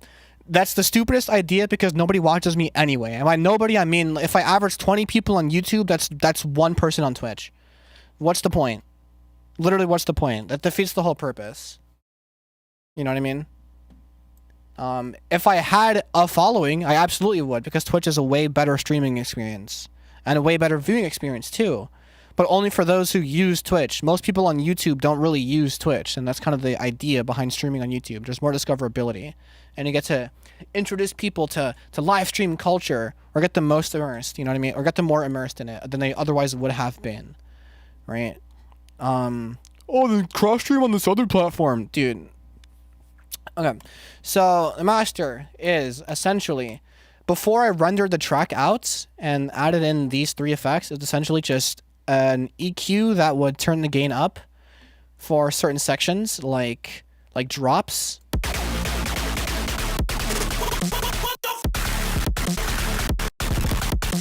So it gets all loud and nice and loud, and then I cut out a lot of annoying stuff. So I cut out 300 because it makes stuff sound subbier. I cut out 1K because it's kind of annoying, and 3K because it's also kind of annoying.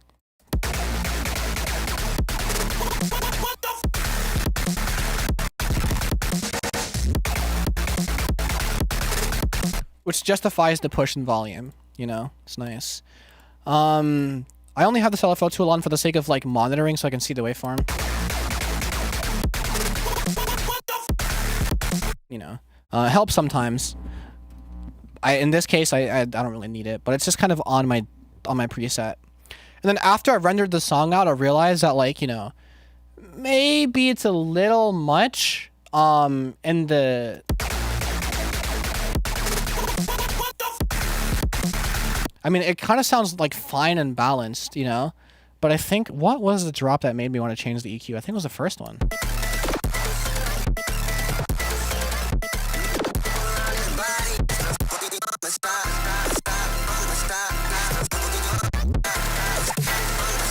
Epic. I don't know what the fuck a byte beat visualizer is. I don't know what you're talking about, but the answer is probably no.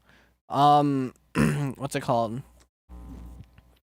Yeah, because the first drop wasn't that bassy. The second one was, but kind of like how on Starbucks employee versus niche Twitter personality, the second drop is like fucking bassy, and the first one kind of really isn't. Wanted to mimic that. I wanted to mimic that. So I basically took this and then I did like a general sort of decrease in the 1K region and like, you know, like this sort of stuff.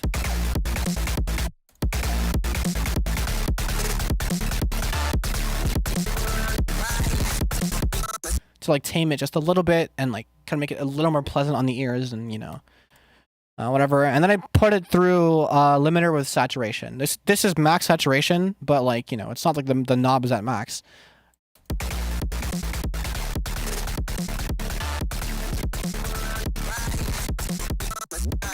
Which, you know, kind of squishes everything even more together, allows the bass to interact with everything else a lot more, you know, makes it crunchier. And then after that, I have to kind of bring the volume back up.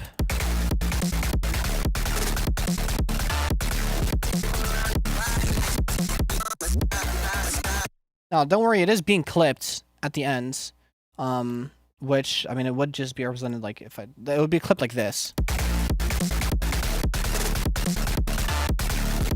Which is basically no change to your ears because I have FL Studio set to hard clip output at 0 decibels anyway.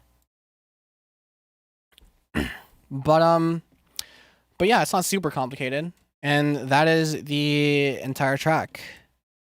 And now let us all one more time listen to it in succession in all its glory from start to finish. If you have any more questions, I do have a Discord server, and you can just ask me them, or if it's a quick enough question to answer, I'll just answer like after I'm playing it. But yeah, this is track 1 off of Breadcore 2, and I think it's pretty fun. It's nice and steezy. It's simple. It's a little generic, but you know, it works. It works to get you into the project. It's a nice track 1. A triple for the purple. Alright, I'll try. Oh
There we go. Oh yeah, I forgot to mention Baba Booey. Hiding in plain sight. Baba Booey. Awesome. So yeah, it's track 1. It is Notes That's Bad, I think. I love those bloop snares, as do I. I also love those bloop snares. And tomorrow we will go over Crazy Speed House EQ'd. They're very fun to make. We will go over this magnificent project.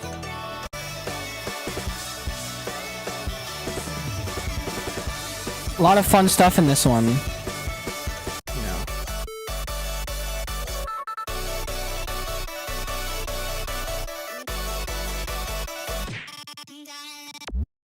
You know, it's very cool. A little generic as well, but sometimes it leans into tropes for the sake of finishing a song, and it generally comes out fine anyway. And like, you know, fun to listen to. Just kind of the goal is to have fun, right? Now join the Discord if you want to get pinged for these streams and not rely on YouTube's dumb-ass notification system. Check it out on SoundCloud. Support my support me on Bandcamp. I am broke and could use the spare change. Buys me a coffee. You know, all this sort of stuff holds me down until I can find another fucking part-time job. And tomorrow we'll break down track 2. Thank you all so much for sticking around. Like the stream if you haven't already. And I will see you tomorrow at midnight. Thank you.